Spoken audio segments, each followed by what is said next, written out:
Bismillahirrahmanirrahim. Assalamualaikum warahmatullahi wabarakatuh. Waalaikumsalam warahmatullahi wabarakatuh. Sebelum menginjak acara, saya akan memberikan sebuah pantun untuk ibu-ibu dan bapak-bapak di SD Negeri Dukuh. Bawa tas jinjing ke mall Mangga 2. Cakep. Sugeng enjing Bapak Ibu guru, salam bahagia buat kita semua. Cakep.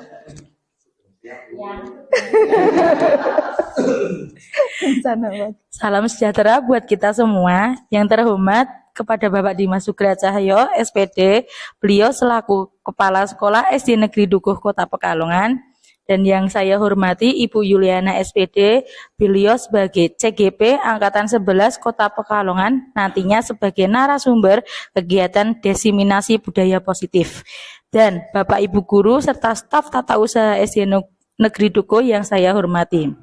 Pertama-tama, marilah kita panjatkan puji syukur kehadirat Allah Subhanahu wa taala karena pada siang hari ini yang cerah ini kita dapat berkumpul dalam keadaan sehat tanpa halangan suatu apapun. Sholawat serta salam tercurah kepada junjungan Nabi besar Muhammad Shallallahu Alaihi Wasallam. Semoga kita nantikan syafaatnya di yaumul qiyamah. Amin amin ya Allahumma amin. Bapak Ibu guru yang saya hormati, sebelum kita mulai acara hari ini, saya akan bacakan susunan acaranya. Yang pertama, pembukaan. Kedua, sambutan Kepala Sekolah SD Negeri Dukuh. Ketiga, kegiatan diseminasi budaya positif. Keempat, tanya jawab. Kelima, refleksi kegiatan diseminasi. Dan yang keenam adalah penutup. Bapak Ibu yang saya hormati, untuk acara pertama adalah pembukaan. Mari kita buka acara dengan bacaan basmalah bersama-sama. Bismillahirrahmanirrahim. Dan menginjak acara yang kedua, yaitu sambutan yang akan disampaikan oleh Bapak Dimas Sugra SPD. Kepada beliau saya persilahkan. Assalamualaikum warahmatullahi wabarakatuh.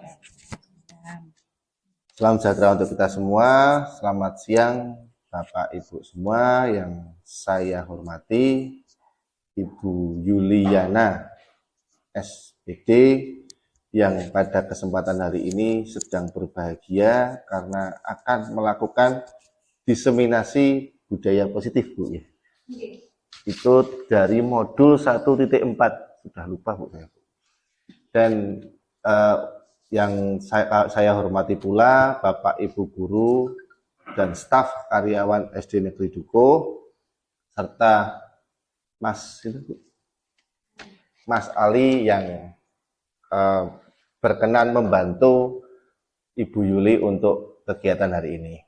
Pertama-tama marilah kita panjatkan puji syukur kepada Tuhan Yang Maha Esa karena atas berkat rahmat dan ridho-Nya kita semua dapat berkumpul di sini untuk mengikuti kegiatan diseminasi budaya positif.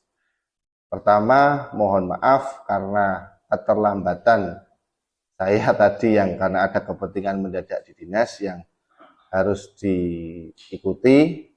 Jadi jadwal yang seharusnya tadinya jam 10, jadi ini sedikit mundur, Bu. Mohon maaf.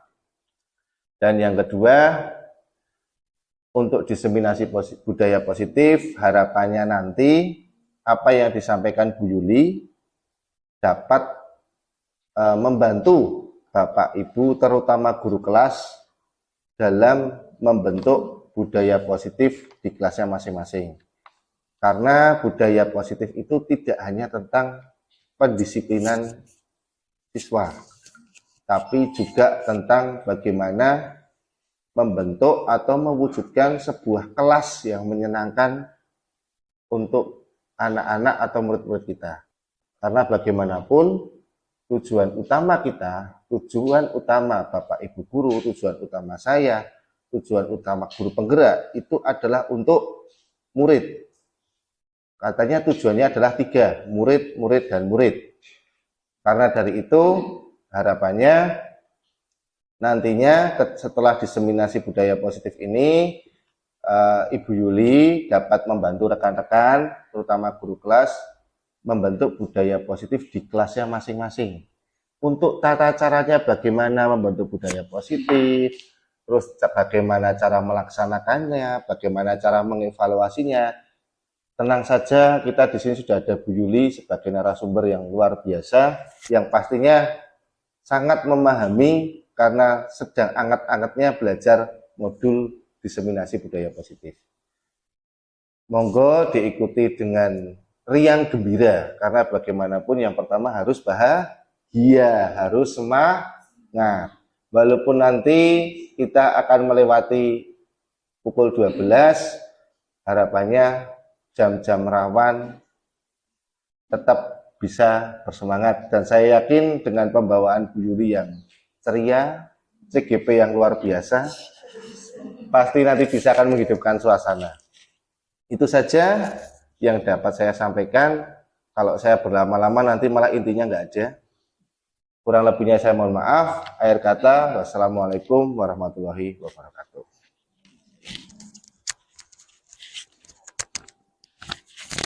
Terima kasih untuk Bapak Dimas atas sambutannya yang luar biasa. Acara selanjutnya yaitu diseminasi budaya positif yang akan disampaikan oleh Bu Yuliana SPD. Kepada beliau saya persilahkan. Bismillahirrahmanirrahim. Assalamualaikum warahmatullahi wabarakatuh. Waalaikumsalam warahmatullahi wabarakatuh. Bapak Ibu mohon izin guys, saya berdiri. Ya. Saya biar kelihatan. Yang terhormat Bapak Dimas Sugria Cahyono, Sarjana Pendidikan. Beliau adalah Kepala Sekolah dari SD Negeri Dukuh Kota Pekalongan. Bapak Ibu Dewan Guru serta staf dan karyawan SD Negeri Dukuh yang saya hormati. Pertama-tama kita marilah panjatkan puji syukur kehadirat Allah Subhanahu wa taala karena pada siang cerah ini kita dapat berkumpul dalam kegiatan diseminasi modul 1.4 mengenai penerapan dan pemahaman budaya positif. Sholawat serta salam kita haturkan kepada junjungan Nabi besar Muhammad Shallallahu Alaihi Wasallam. Semoga kita nantikan syafaatnya di yaumil qiyamah. Amin, Allahumma amin. Bapak Ibu yang saya hormati, yang pertama saya mengucapkan terima kasih kepada Bapak Dimas selaku Kepala dari SD Negeri Dukuh Kota Pekalongan yang sudah mendukung kegiatan ini, yang kegiatan ini dapat berjalan dengan lancar dan baik. Yang kedua yaitu saya mengucapkan kepada Bapak Ibu semuanya, mengucapkan terima kasih karena sudah berkenan untuk hadir dan mengikuti kegiatan ini. Bapak Ibu yang saya hormati, sebelum saya menyampaikan untuk materi hari ini, saya akan memperkenalkan diri saya pribadi dulu nggih. Saya Yuliana, Sarjana Pendidikan dari SD Negeri Dukuh Kota Pekalongan, CGP Angkatan 11 Kota Pekalongan. Untuk selanjutnya yaitu beliau, Ibu Maria Magdalena Siti Listiari, beliau adalah fasilitator saya. Sedangkan Bapak Sugeng Priyadi, yaitu beliau pengajar praktik saya. Bapak Ibu yang saya hormati, saya akan menyampaikan tujuan dari kegiatan kita hari ini. Yaitu tujuan dari kegiatan diseminasi modul 1.4 budaya positif. Kegiatan hari ini tujuannya yaitu yang pertama, merupakan bentuk aksi nyata saya dalam modul 1.4. Untuk yang kedua yaitu saya ingin berbagi ilmu, sharing kepada Bapak Ibu semua. Karena ya Bapak Ibu kita ketahui bersama, untuk ilmu itu, berbagi ilmu itu tidak hanya menyampaikan informasi saja, tetapi kita ilmu itu tentang bagaimana kita membangun dan menciptakan komunitas yang mendukung. Selain itu juga kita kalau berbagi ilmu itu dapat membuka peluang bagi orang lain itu untuk belajar, tumbuh dan berkembang. Bapak Ibu yang saya hormati, biar kita lebih semangat. Ya nanti kalau saya mengucapkan SD Negeri Dukuh, nanti Bapak Ibu bisa menyampaikan tetap semangat luar biasa. Bisa dipahami Bapak Ibu? Bisa. Oke. SD Negeri Dukuh tetap semangat luar biasa. Sekali lagi nih biar semangat ya. SD Negeri Dukuh tetap semangat luar biasa. Tepuk tangan buat kita semuanya. Nah, untuk kegiatan hari ini yaitu kita akan membahas tentang budaya positif. Apa yang terlintas dari pikiran Bapak Ibu semuanya ketika mendengar istilah budaya positif? Coba ada yang ingin menyampaikan? Enggak, Bu Emil? Tidak apa-apa, diginiin aja. Budaya positif adalah kebiasaan baik yang bisa kita terapkan di sekolah. Kalau itu menurut pendapat saya. Monggo, ada lagi yang ingin menambahkan, Pak Surya?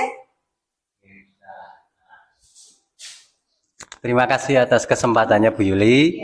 Menurut saya budaya positif itu adalah suatu tindakan atau sikap yang baik. Jadi apapun itu yang bisa membuat komunitas itu tergerak dan berbagi praktik baik, maka itu bisa disebut juga budaya positif. Terima kasih. Terima kasih Pak ya. Oke. Tadi yang sudah disampaikan oleh Bu Emil dan Pak Surya mengenai pengertian budaya positif itu sangat luar biasa. Nah, sebelum kita masuk ke dalam materi lebih lanjut Bapak Ibu nggih, saya akan menyampaikan tentang tujuan pendidikan kita menurut Bapak Ki Hajar Dewantara. Kita simak bersama nggih. Tujuan pendidikan menurut Bapak Ki Hajar Dewantara yaitu tujuan pendidikan adalah menuntun segala kodrat yang ada pada anak-anak agar mereka dapat mencapai keselamatan dan kebahagiaan yang setinggi-tingginya, baik sebagai manusia maupun sebagai anggota masyarakat.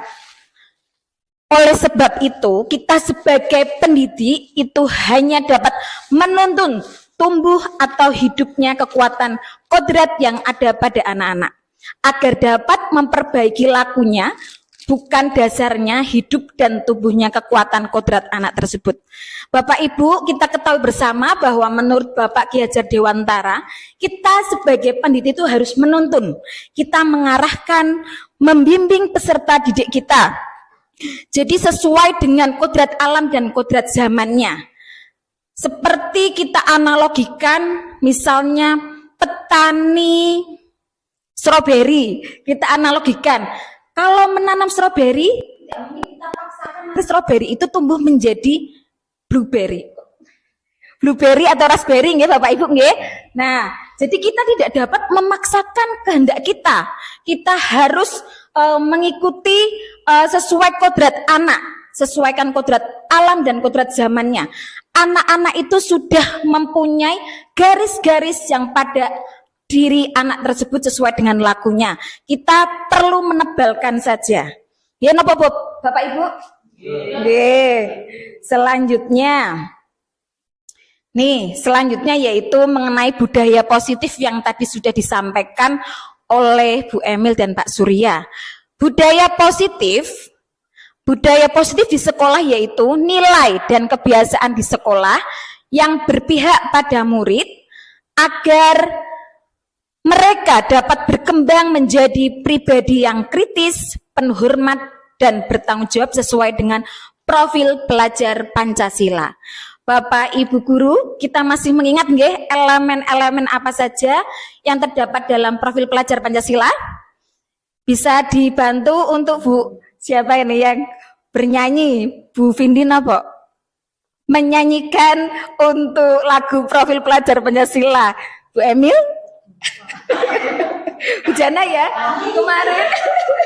Ayo saya pandu. Ya, 1, 2, 3. Pelajar Pancasila beriman dan bertakwa pada Tuhan yang Esa dan berakhlak mulia, berkebinekaan global, gotong royong mandiri, kreatif dan bernalar kritis. Terima kasih Bapak Ibu semuanya. Tadi untuk budaya positif ini, apakah Bapak Ibu semuanya sudah menerapkan budaya positif di sekolah kita? Kira-kira budaya positif itu contohnya apa? Misalnya apa, Bu Vindi? Kebiasaan baik. Ada salah satu kebiasaan yang saya acungi jempol untuk anak-anak ya Bu. Contohnya mereka kalau lihat guru itu langsung memberi salam, Bu. Jadi guru baru datang itu langsung antri untuk salim, Bu. Jadi itu ya budayanya positif dari situ ya, salah satu budaya positif yang saya lihat. Terima kasih Bu Vindi. Ada yang ingin menambahkan?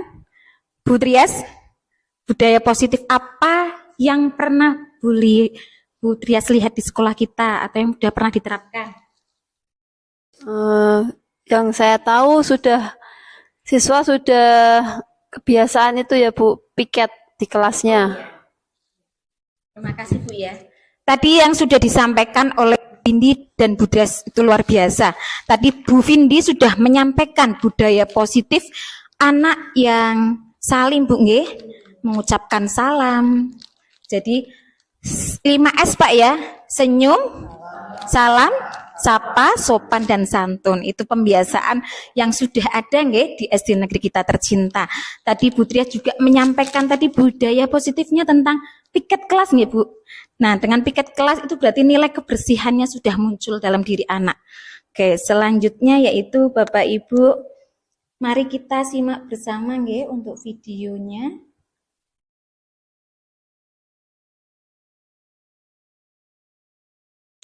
Nah, untuk selanjutnya yaitu tentang sebelum kita ke video, karena saya di sini sebagai calon guru penggerak, hampir 2 minggu ini saya mempelajari tentang konsep budaya positif, tetapi nanti yang saya sampaikan hanya garis besarnya saja nggih Bapak Ibu nggih. Nah, yang pertama yaitu konsep utamanya mengenai perubahan paradigma belajar. Untuk yang kedua yaitu mengenai disiplin positif. Untuk yang ketiga yaitu mengenai kebutuhan dasar manusia. Yang keempat yaitu mengenai motivasi perilaku manusia. Untuk yang kelima yaitu restitusi, posisi kontrol guru, dan yang keenam yaitu keyakinan kelas. Dan yang terakhir yaitu nanti budaya positif yang kita bahas yaitu mengenai segitiga restitusi. Kita simak bersama untuk videonya.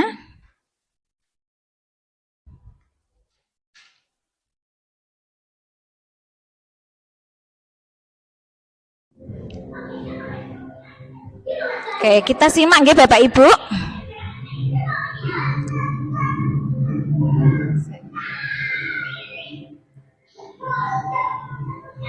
enggak nyalur ya?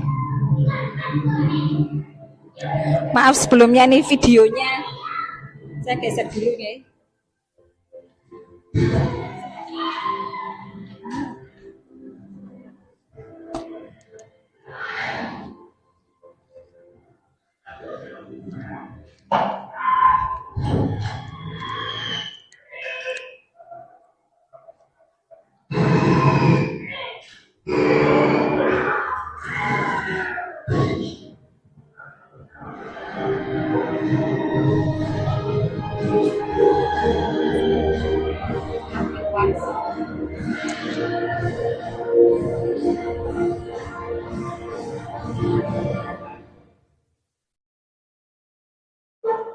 Oke, Bapak Ibu, mohon maaf nggih karena tadi untuk penyetingannya belum saya masukkan ke dalam tadi untuk PPT-nya.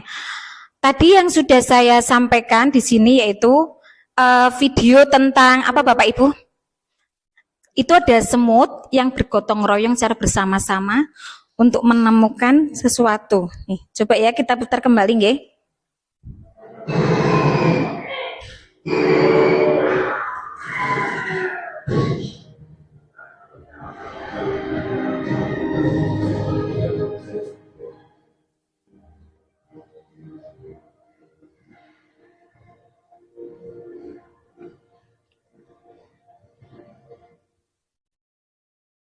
Nah, di situ ada sebuah filmnya tentang apa Bapak Ibu yang mengetahui? Yang mau dimakan burung apa itu? Ada 1 ekor semut yang mau dimakan burung, terus teman-temannya datang untuk membantu agar tidak dimakan oleh burung.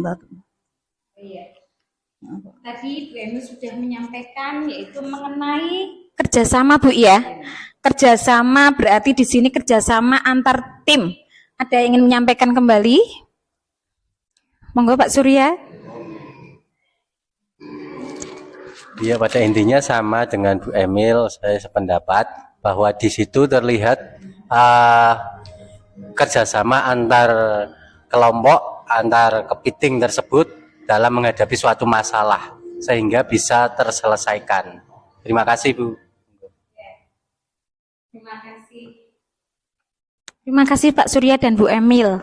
Nah, dari kegiatan tadi ya Bapak Ibu, bisa kita simpulkan bersama jika kita bersama-sama dan saling berkolaborasi untuk dapat menciptakan atau menerapkan budaya positif yang ada di sekolah kita, maka akan tercapai tujuan dari visi sekolah kita. Ya Bapak Ibu. Nah, Bapak Ibu yang saya hormati, sebelum untuk ke slide selanjutnya, yaitu saya akan menyampaikan tentang yang pertama, yaitu konsep budaya positif mengenai perubahan paradigma belajar.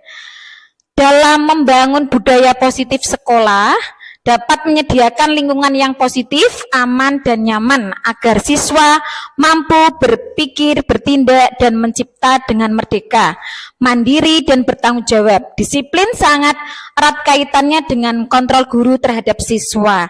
Nah, ini saya ada permainan Bapak Ibu.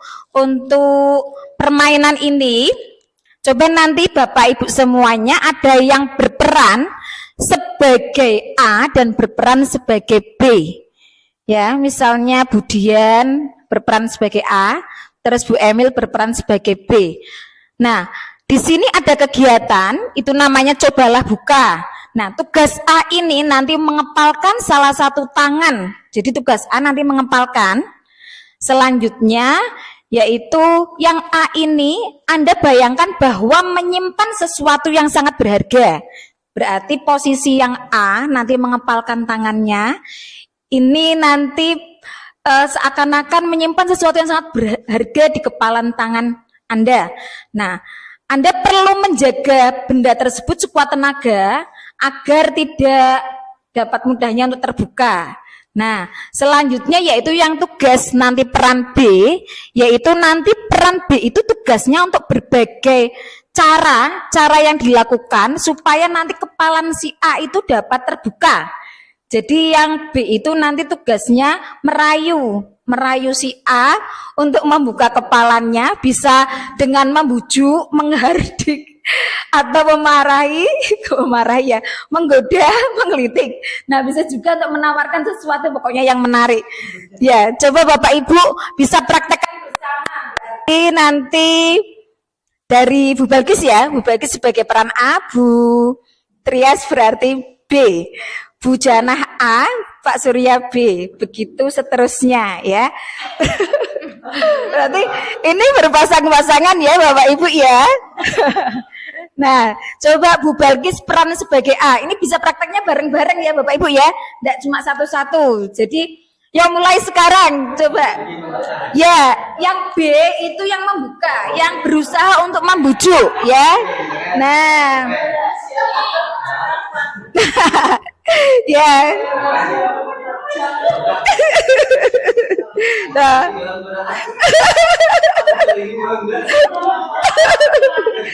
Nah. Ya. Oh ya.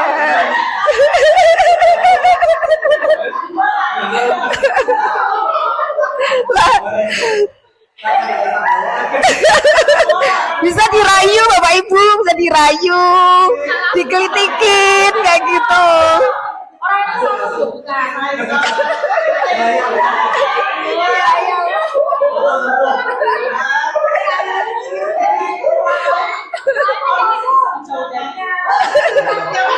Ya, sekarang berarti masih pada menutup ya, yang peran A. Sekarang gantian, posisinya bertukar ya.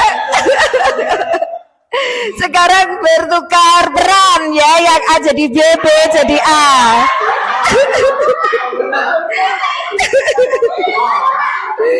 Ya.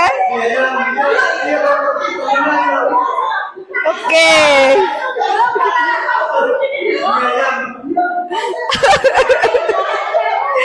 Mie ayam bakso.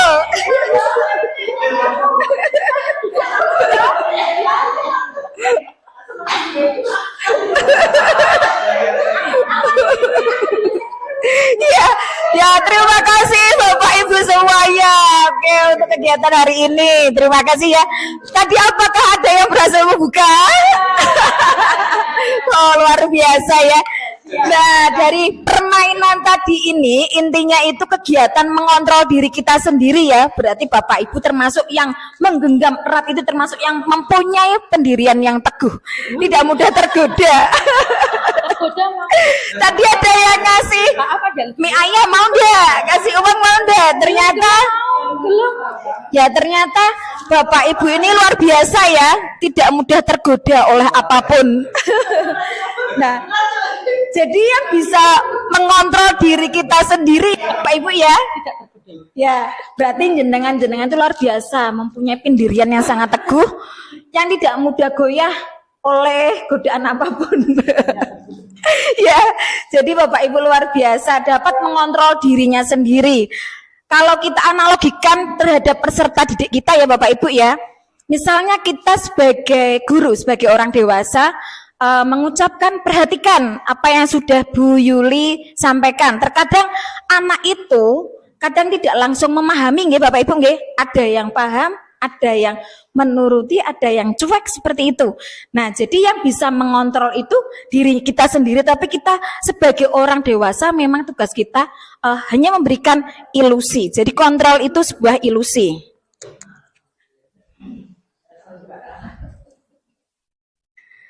Nih Bapak Ibu semuanya, jadi dalam perubahan paradigma ini ada namanya teori kontrol, yaitu teori pilihan atau ilusi kontrol. Ilusi guru mengontrol murid seperti tadi ya, misalnya kita menyuruh anak untuk berpakaian rapi seperti itu. Ilusi bahwa kritik dan membuat orang merasa bersalah dapat menguatkan karakter. Jadi ketika kita menyampaikan berpakaianlah yang rapi, secara tidak langsung kita itu mengontrol siswa supaya tujuannya itu dapat membentuk karakter yang positif dalam diri peserta didik kita. Yang ketiga yaitu ilusi bahwa semua penguatan positif itu efektif dan bermanfaat. Itu yang terakhir bahwa kontrol ini adalah ilusi bahwa orang dewasa itu memiliki hak untuk memaksa. Memaksa berarti ini memaksa yang positif nggih Bapak Ibu nggih? Nggih, untuk yang selanjutnya yaitu tentang disiplin. Nah, Bapak Ibu semuanya, kalau kita mendengar kata disiplin, apa yang terlintas di benak Bapak Ibu semuanya? Bu Ari?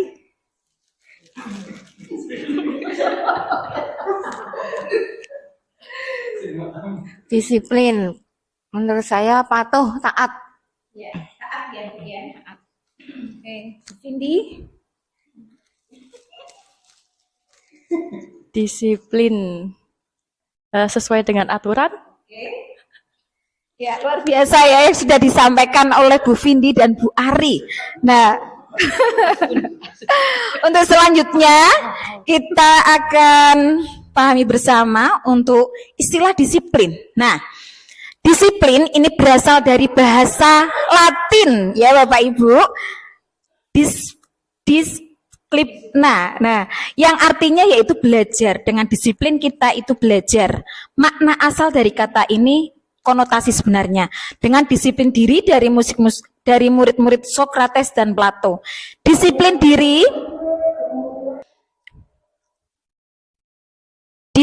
diri ini membuat orang dapat menggali potensinya menuju sebuah tujuan apa yang dihargai. Namun dalam budaya kita, makna kata disiplin ini telah berubah, yaitu menjadi sesuatu yang dilakukan seseorang pada orang lain untuk mendapatkan kepatuhan. Kecenderungan umum adalah menghubungkan kata disiplin dengan ketidaknyamanan, bukan dengan apa yang kita hargai atau pencapaian suatu tujuan mulia.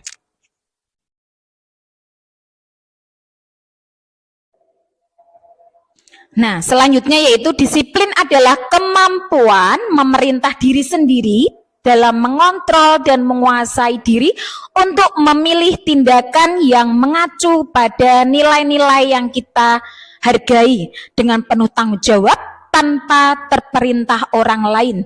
Nilai-nilai yang kita hargai adalah nilai kebajikan, yaitu meliputi nilai positif manusia yang merupakan tujuan mulia yang ingin dicapai setiap individu, yaitu nilai-nilai yang tercermin dalam profil pelajar Pancasila. Nah, kita ketahui bersama nggih Bapak Ibu, misalnya kita disiplin positif ini, misalnya kita dalam memakai helm. Nah, ketika kita memakai helm, kita berarti otomatis kan disiplin. Nah, di sini berarti kita itu takut atau ada alasan lain Bapak Ibu untuk memakai helm? Untuk menjaga keselamatan diri kita sendiri dari hal-hal yang negatif. Oke, terima kasih. Tepuk tangan buat Budian. Yeay. Gimana menurut Bapak Ibu? Setuju? Nah, jadi ketika kita memakai helm itu bukan hanya sebuah untuk aksesoris ya, karena sekarang itu untuk model-model helm kan banyak variasinya, ada yang dikasih antena, ada dengan kaca yang cembungnya ya, dengan warna yang menarik seperti itu. Nah, tujuan utama kita berdisiplin dalam kita ketika berkendara memakai helm itu tujuan utamanya yaitu kita untuk keselamatan ya Bu ya. Jadi nilai keselamatan yang muncul dalam diri kita pribadi. Selain itu misalnya sebagai guru ya, kita berangkat awal, nah itu sudah mencerminkan integritas kita sebagai guru. Tidak kita takut ya ketika kita berangkat pagi itu takut nanti dimarahi oleh Bapak Kepala Sekolah nggih Bapak Ibu nggih? Nggih. Jadi pahami bersama Bapak Ibu untuk disiplin positif. Nah, jadi untuk selanjutnya yaitu mengenai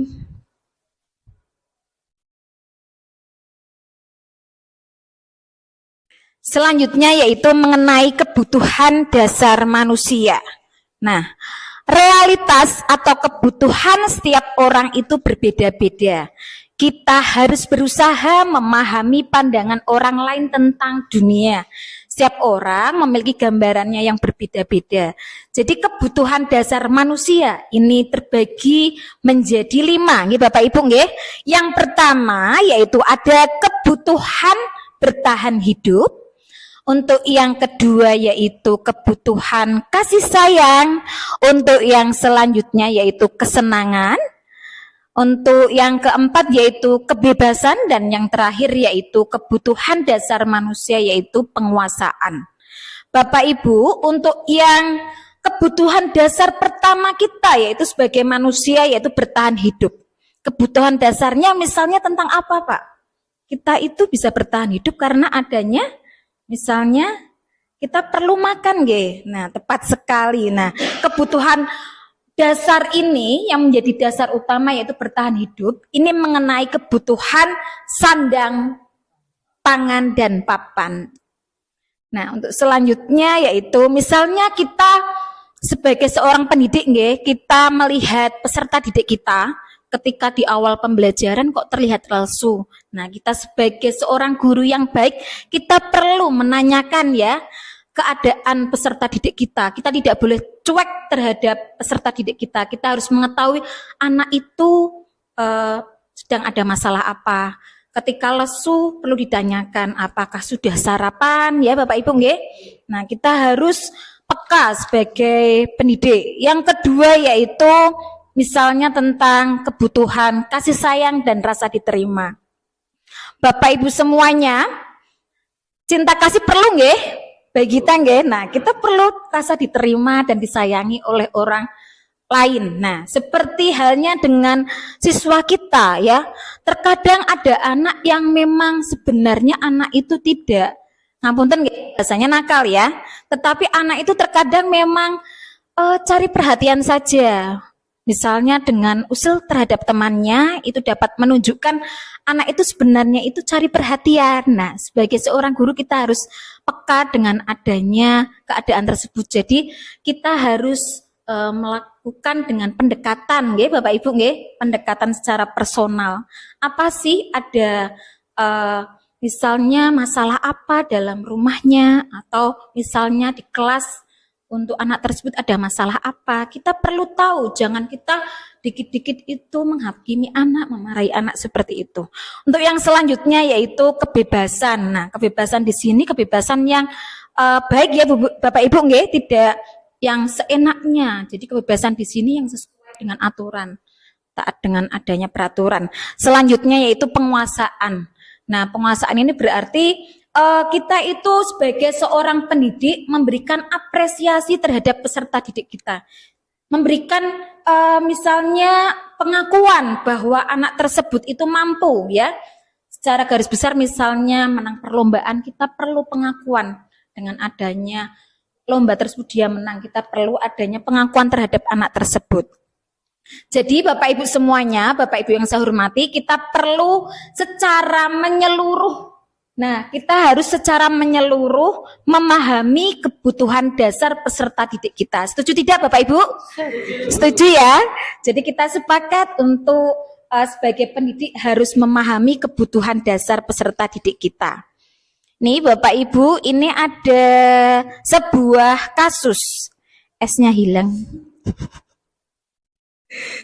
S-nya hilang ya. Ini ada kasus di sini, Ibu Riri, ini guru kelas 5 di SD Permai. Nah, sedang bingung menghadapi ulah salah satu murid di kelas bernama Arga. Beberapa anak telah datang dan mengeluhkan yang seringkali meminta bekal makan siang mereka dengan paksa. Jika Anda menghadapi situasi seperti Bu Riri, apa yang Anda lakukan? Menurut Anda kira-kira alasannya apa ya dengan hal tersebut? Mengapa sih Arga itu melakukan hal tersebut? Coba Bu Belgis bisa menyampaikan kira-kira itu Anda kalau di posisinya Bu Riri itu akan melakukan apa ketika mendapati peserta didik kita itu ada yang memaksa untuk meminta bekal temannya, bekal makan siang? Kalau sebagai Bu Riri mungkin memberi nasihat bahwa disuruh membawa bekal sendiri, jangan suka minta-minta, karena yang suka minta-minta itu pastinya tidak baik. Oh iya, luar biasa yang disampaikan ya Bu Balkis. Luar biasa Bapak Ibu, beri tepuk tangannya buat Bu Balkis. Nah, tadi Bu Balkis sudah menyampaikan ya untuk kita sebagai seorang pendidik di posisi Bu Riri itu kita perlu memberikan nasihat-nasihat yang positif nggih Bapak Ibu nggih, dengan ucapan-ucapan yang baik. Nah, kita coba analisis bersama untuk kasus yang dihadapi oleh Bu Riri dan tadi Arga ya. Dalam konteks penerapan disiplin positif, Ibu Riri ini sebaiknya yang pertama kali dilakukan yaitu mencari tahu alasannya dulu ya Bu ya. Kita harus mencari tahu alasan mengapa Arga melakukan tindakan tersebut agar mengetahui kebutuhan mana yang sedang berusaha dipenuhi oleh Arga. Jadi siswa kita melakukan hal seperti itu tuh pasti ada hal-hal yang kita perlu tahu. Yang pertama yaitu misalnya dari kebutuhan bertahan hidup. Nah, mungkin kalau kita lihat ya, karena ini berbicaranya tentang bekal makan siang, berarti di sini yaitu tentang Arga itu lapar dan orang tuanya tidak membawakan bekal makan siang. Mungkin seperti itu nggih Bapak Ibu nggih. Jadi karena lapar, karena tidak dibawakan bekal, jadi Arga melakukan hal seperti itu. Yang kedua yaitu cinta dan kasih sayang untuk kebutuhan yang kedua. Jadi teman Arga itu jadi perhatian ke Arga. Jadi mungkin pengennya itu temannya itu nanti condongnya ke Arga, jadi perhatian. Jadi memperhatikan karena dia itu ada masalah ya. Jadi pengennya itu temannya itu fokusnya ke hanya satu Arga. Untuk yang ketiga yaitu penguasaan. Di sini dia merasa Arga itu merasa hebat. Karena apa? Temannya itu jadi takut dan menuruti keinginannya karena dia itu memaksa. Jadi kalau dengar kata memaksa berarti tentunya yang dilakukan Arga itu tentunya agak negatif ya Bapak Ibu nggih, karena memaksa. Nah, untuk yang selanjutnya yaitu yang keempat yaitu freedom atau kebebasan. Nah, Arga ini merasa bosan mungkin ya. Kita analisis ini bersama. Jadi kebutuhan yang kebebasan ini Arga mungkin merasa bosan dengan bekal yang dibawakan orang tuanya karena selalu bekal yang sama. Misalnya Setiap hari makan siangnya dibawakan mie telur, mie telur. Mungkin sebagai orang tua kita harus berinovasi nggih Bapak Ibu nggih. Misalnya dibuat omelet seperti itu. Padahal bahan dasarnya kan sama, kandungannya sama, mie dan telur. Tetapi ketika kita inovasikan bekal makan siang tersebut menjadi omelet dan nanti dihias-hias dengan mata, ada sosisnya, terus ada saus mayonesnya, dibuat nanti minyak ada rambut-rambutnya seperti itu membuat nanti harga itu tidak bosan ya, sebenarnya sama menunya itu. Nah, untuk yang terakhir yaitu kesenangan. Nah, Arga itu hanya iseng dan dia menikmati ekspresi wajah temannya yang kesal. Mungkin memang ada karakter siswa yang seperti itu ya Bapak Ibu ya. Ketika melakukan sesuatu hal, ketika temannya itu merasa kesal, dia semakin menjadi ya Bapak Ibu ya. Semakin usul, semakin girang dan senangnya. Nah, bermacam-macam memang karakter peserta didik kita. Untuk selanjutnya yaitu mengenai jadi semua perilaku yang kita lakukan ini memiliki tujuan, ya. Jadi dasarnya itu ada yang namanya teori motivasi perilaku manusia. Jadi ketika kita melakukan suatu hal itu memang ada motivasi yang timbul dari diri kita sendiri maupun dari pihak yang lain atau pihak luar. Nah, yang pertama nih ya. Yang pertama yaitu untuk menghindari ketidaknyamanan atau hukuman. Biasanya ya, apa yang akan terjadi ya apabila saya tidak melakukannya? Ini termasuk motivasi apa Bapak Ibu? Eksternal. Ya, karena kita melakukan sesuatu itu berdasar pada motivasi yang muncul dari pihak lain atau pihak luar, ya. Misalnya ketika anak tidak melakukan piket, dia takut ketika dimarahi oleh guru. Berarti itu termasuk motivasi internal atau eksternal Bapak Ibu? Eksternal. Oke, tepat sekali ya. Motivasi eksternal yaitu yang muncul dari pihak lain. Untuk yang kedua yaitu untuk mendapatkan imbalan dari orang lain atau institusi. Ya, misalnya apa yang akan saya dapatkan apabila saya melakukannya ya. Misalnya kita mengikuti diklat ya, harapannya itu mendapatkan pujian seperti itu Bapak Ibu nggih. Nah, itu untuk eksternal atau internal itu motivasinya menurut Bu Emil? Eksternal ya, tepat sekali ya Bapak Ibu ya. Jadi motivasi ketika kita mengikuti diklat, kita harus mempunyai motivasi dari dalam diri kita sendiri. Nah, misalnya ketika kita mengikuti diklat berarti kita itu ada kesadaran dari diri kita sendiri supaya kita itu dapat meningkatkan kompetensi kita sebagai seorang guru ya. Jadi tidak dari pihak lain, tetapi kita ada nilai kesadaran dari diri kita pribadi. Untuk yang ketiga yaitu menghargai diri sendiri. Saya akan menjadi orang yang seperti apa bila saya ingin melakukannya. Nah, jadi motivasi internal ini ya tujuan dari disiplin positif, menghargai diri sendiri ya. Karena kalau kita itu berkualitas, kita menghargai diri sendiri, maka value yang ada pada diri kita itu akan tampak ya Bapak Ibu ya, untuk meningkatkan kompetensi kita sebagai seorang pendidik. Setuju mboten Bapak Ibu? Setuju. Ya, setuju nggih? Oke, setuju sekali. Untuk selanjutnya ini kita bersama untuk menganalisis kasus ya. Kita simak bersama. Ini hukuman atau konsekuensi ya nantinya. Santi kurang menguasai pelajaran matematika, sehingga pada saat pelajaran tersebut berlangsung, dia lebih banyak berdiam diri atau menggambar di buku pelajarannya. Pada saat guru matematika yaitu Pak Arif menanyakan pertanyaan, Santi menjadi gugup dan tidak sengaja menjatuhkan tasnya dari kursi, serta tiba-tiba menjadi gagap pada saat berupaya ingin menjawab. Sebenarnya sudah ada keinginan untuk menjawab nggih Bapak Ibu nggih, karena gagap jadi buyar. Seluruh teman satu kelasnya pun tertawa melihat perilaku Santi yang bicara, tergagap dan terkejut tersebut. Jadi mungkin kalau kita lihat ekspresi anak itu, ya kasihan ya Bapak Ibu nggih. dia dalam kondisi seperti itu malah ditertawakan.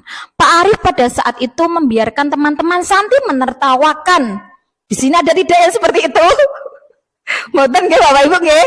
Nah, Santi yang tergagap dan malu luar biasa dan malahan minta Santi untuk maju ke depan dan berdiri di depan kelas sambil menunjuk hidungnya. Jadi seperti ini ya Bapak Ibu ya. Berdiri depan sambil menunjuk hidungnya karena tidak dapat menjawab pertanyaan yang tadi disampaikan oleh Pak Arif. Kelas semakin gaduh dan anak-anak pun tertawa lepas riang melihat Santi di depan kelas memegang ujung hidungnya. Nah, kita pahami bersama. Nah, untuk yang pertama ini ada pertanyaan, apakah Anda setuju dengan tindakan Pak Arif terhadap Santi? Mengapa? Pak Surya. Terima kasih Bu Yuli. Menurut saya untuk tindakan Pak Arif kurang tepat karena dalam hal ini anak menjadi malu, anak menjadi mentalnya menjadi down, menjadi merasa tersudutkan seperti itu Bu. Terima kasih. Terima kasih Pak Surya. Kita beri tepuk tangan buat Pak Surya. Nah, untuk yang kedua yaitu menurut Anda tindakan Pak Arif terhadap Santi adalah sebuah hukuman atau konsekuensi Bu Dian? Hukuman. Sebagai apa? Hukuman. Hukuman. Alasannya mengapa kalau hukuman? Karena tidak sesuai dengan Pak Arif tadi. Betul sekali yang tadi sudah disampaikan oleh Pak Surya dan Bu Dian ya. Jadi kita sebagai seorang pendidik menyikapi dengan adanya seperti itu, kita tidak langsung untuk menghukum anak tersebut, tetapi kita perlu menanyakan terlebih dahulu ya Bapak Ibu nggih. Terus yang kedua, apakah itu merupakan hukuman atau konsekuensi? Itu merupakan hukuman ya, karena tidak ada keterkaitannya sama sekali. Kalau tidak bisa menjawab malah suruh berdiri tunjuk hidungnya ya. Jadi tidak ada antara keterkaitan untuk peristiwa tersebut dengan yang dilakukan oleh Pak Arif ya. Misalnya kita mendapati murid kita misalnya tidak piket kelas ya. Kalau kita hukum dengan hukuman misal suruh misalnya lari muter lapangan, itu sesuai tidak Bapak Ibu? Itu hukuman atau konsekuensi? Hukuman ya. Jadi kita perlu mengetahui bersama, kita tidak perlu melakukan seperti itu. Ya, misalnya tadi ya piket kelas berarti yang ada hubungannya, keterkaitannya ya. Jadi setelah dia tidak melakukan, dia harus melaksanakan apa yang sudah untuk Bapak Ibu lakukan, yaitu tentang kebersihan. Dia harus piket ya Bapak Ibu. Selanjutnya, nah ini ya, tadi yang sudah kita pahami bersama, apa itu hukuman, apa itu konsekuensi. Kita melihat bersama. Hukuman itu bersifat rencana atau tiba-tiba. Anak atau murid tidak tahu apa yang akan terjadi dan dilibatkan. Hukuman bersifat satu arah dari pihak guru yang memberikan dan murid hanya menerima suatu hukuman tanpa melalui adanya suatu kesepakatan. Nah, atau pengarahan dari pihak guru, baik sebelum maupun sesudahnya. Tiba-tiba suruh berdiri, tiba-tiba suruh lari, seperti itu.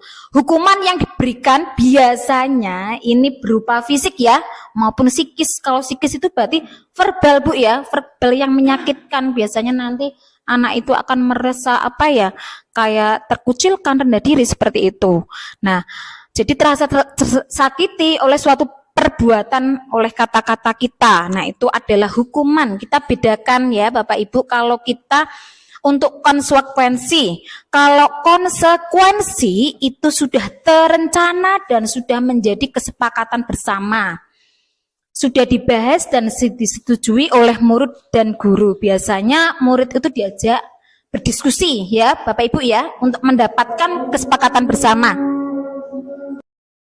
Nah, konsekuensi umumnya, bentuk-bentuk konsekuensi itu dibuat oleh pihak guru atau sekolah dan murid yang sudah mengetahui sebelumnya. Jadi konsekuensi itu yang akan diterima bila ada pelanggaran. pada konsekuensi murid tetap dibuat tidak nyaman untuk jangka waktu pendek ya, tidak jangka waktu yang panjang. Konsekuensi biasanya diberikan berdasarkan suatu data yang umumnya dapat diukur. Misalnya ya, setelah 3 kali tugasnya tidak terselesaikan pada batas waktu yang diberikan, atau murid melakukan kegiatan di luar kegiatan pembelajaran, misalnya mengobrol, maka murid tersebut akan kehilangan waktu bermain. Jadi seperti itu ya taktik kita ketika memberikan konsekuensi bagi murid kita, dan harus menyelesaikan tugas karena ketertinggalannya. Peraturan dan konsekuensi yang mengikuti ini sudah diketahui sebelumnya oleh murid. Sikap guru di sini senantiasa memonitoring murid saja. Jadi ketika murid itu tidak menyelesaikan tugasnya, kita diajak ngobrol bersama. Berarti nanti ya nak ya, ketika waktu jam istirahat, nanti kamu jangan jajan dulu karena kamu harus menyelesaikan tugasnya ya. Lebih tepatnya seperti itu. Tidak dengan kita suruh lari secara fisik, itu malah tidak ada keterkaitan sama sekali ya. Justru tidak memberikan efek yang baik buat anak tersebut, malah nanti kesannya itu kita itu seperti militer ya. Banyak memberikan latihan fisik seperti itu. Untuk selanjutnya, nah, mari kita berlatih ya, coba. Ayo bergantian ya nanti tanyanya ya. Yang pertama, kita berlatih apakah ini hukuman atau konsekuensi. Yang pertama, lari mengelilingi lapangan basket 2 kali karena terlambat hadir di sekolah, Budian. Konsekuensi. Setuju tidak Bapak Ibu? Oh iya, hukuman ya. Untuk selanjutnya yaitu membersihkan coretan yang dibuatnya di meja tulis. Bu Emil. Konsekuensi. Konsekuensi, karena ada keterkaitannya nggih Bapak Ibu nggih. Untuk yang selanjutnya yaitu murid diminta untuk push up 15 kali, kasihan ya, karena tidak menggunakan masker ke sekolah gara-gara masker. Menurut Bu Ari apa Bu Ari? Itu hukuman. Hukuman, tepat sekali ya. Karena itu gara-gara masker jatuhnya ke push up, tidak ada keterkaitannya Bapak Ibu. Nah, untuk selanjutnya yaitu menggantikan kertas tugas teman yang telah dicoret-coret. Hukuman atau konsekuensi? Konsekuensi. Konsekuensi, karena ada keterkaitannya ya. Ketika buku temannya itu dirusak, berarti ya harus mengganti bukunya ya. Tidak malah nantinya dijewer kayak gitu. Untuk selanjutnya yaitu dijemur, kok kayak baju ya, dijemur di lapangan basket pukul 12 siang karena mengobrol dengan teman saat pembelajaran. Pak Surya. Hukuman itu Bu. Hukuman ya Pak Surya ya. Mengapa itu perlu dijemur? Emang kerupuk, emang baju. Selanjutnya yaitu murid diminta, ini katakan tak skip aja ya. Selanjutnya berdiri di depan kelas sambil mengangkat kaki 1 karena tidak bisa menjawab pertanyaan. Apa Bu Jana? Hukuman. Hukuman, tepat sekali. Terima kasih Bapak Ibu, tepuk tangan buat kita semuanya. Nah, yang tadi sudah kita analisis bersama ya, kita mengetahui perbedaan hukuman dan konsekuensi. Karena kalau hukuman itu tidak ada kaitannya sama sekali, sedangkan konsekuensi itu ada kaitannya ya. Jadi ada nilai positif ketika kita melakukan tersebut. Untuk selanjutnya, karena dari tadi ya kita sudah materi terus, kita ice breaking dulu ya Bapak Ibu ya. Ice breakingnya saya carikan dulu. Yuk Bapak Ibu bareng-bareng. Oh, sudah ya, yuk bareng-bareng yuk. Yuk semangat, hadapnya sarah semua. Tak keraskan lagi ya. Diputar-putar tangan.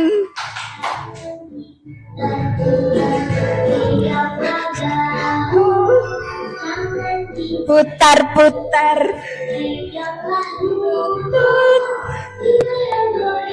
Goyang-goyang, goyang-goyang. Putar-putar. Ya yang semangat sambil senyum.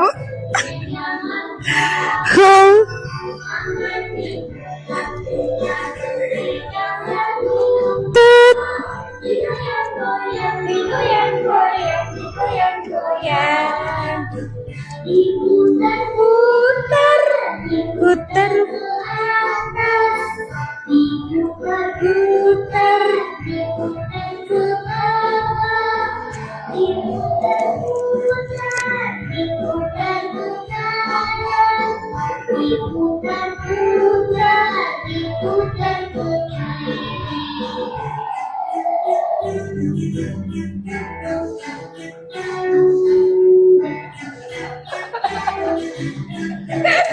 Kita olahraga siap dulu ya.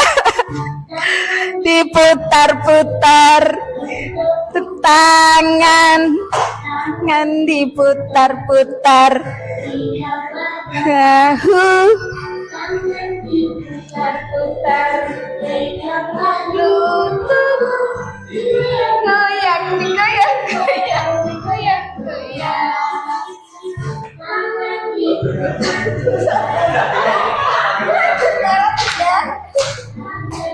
Putar-putar, diputar-putar,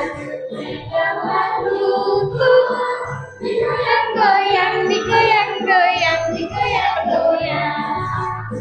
Diputar-putar, diputar ke atas, diputar-putar, diputar ke bawah, diputar-putar, diputar ke kanan, diputar-putar, diputar ke kiri.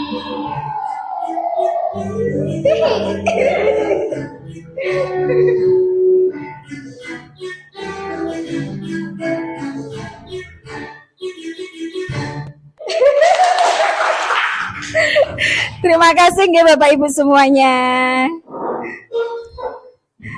Nah, oke.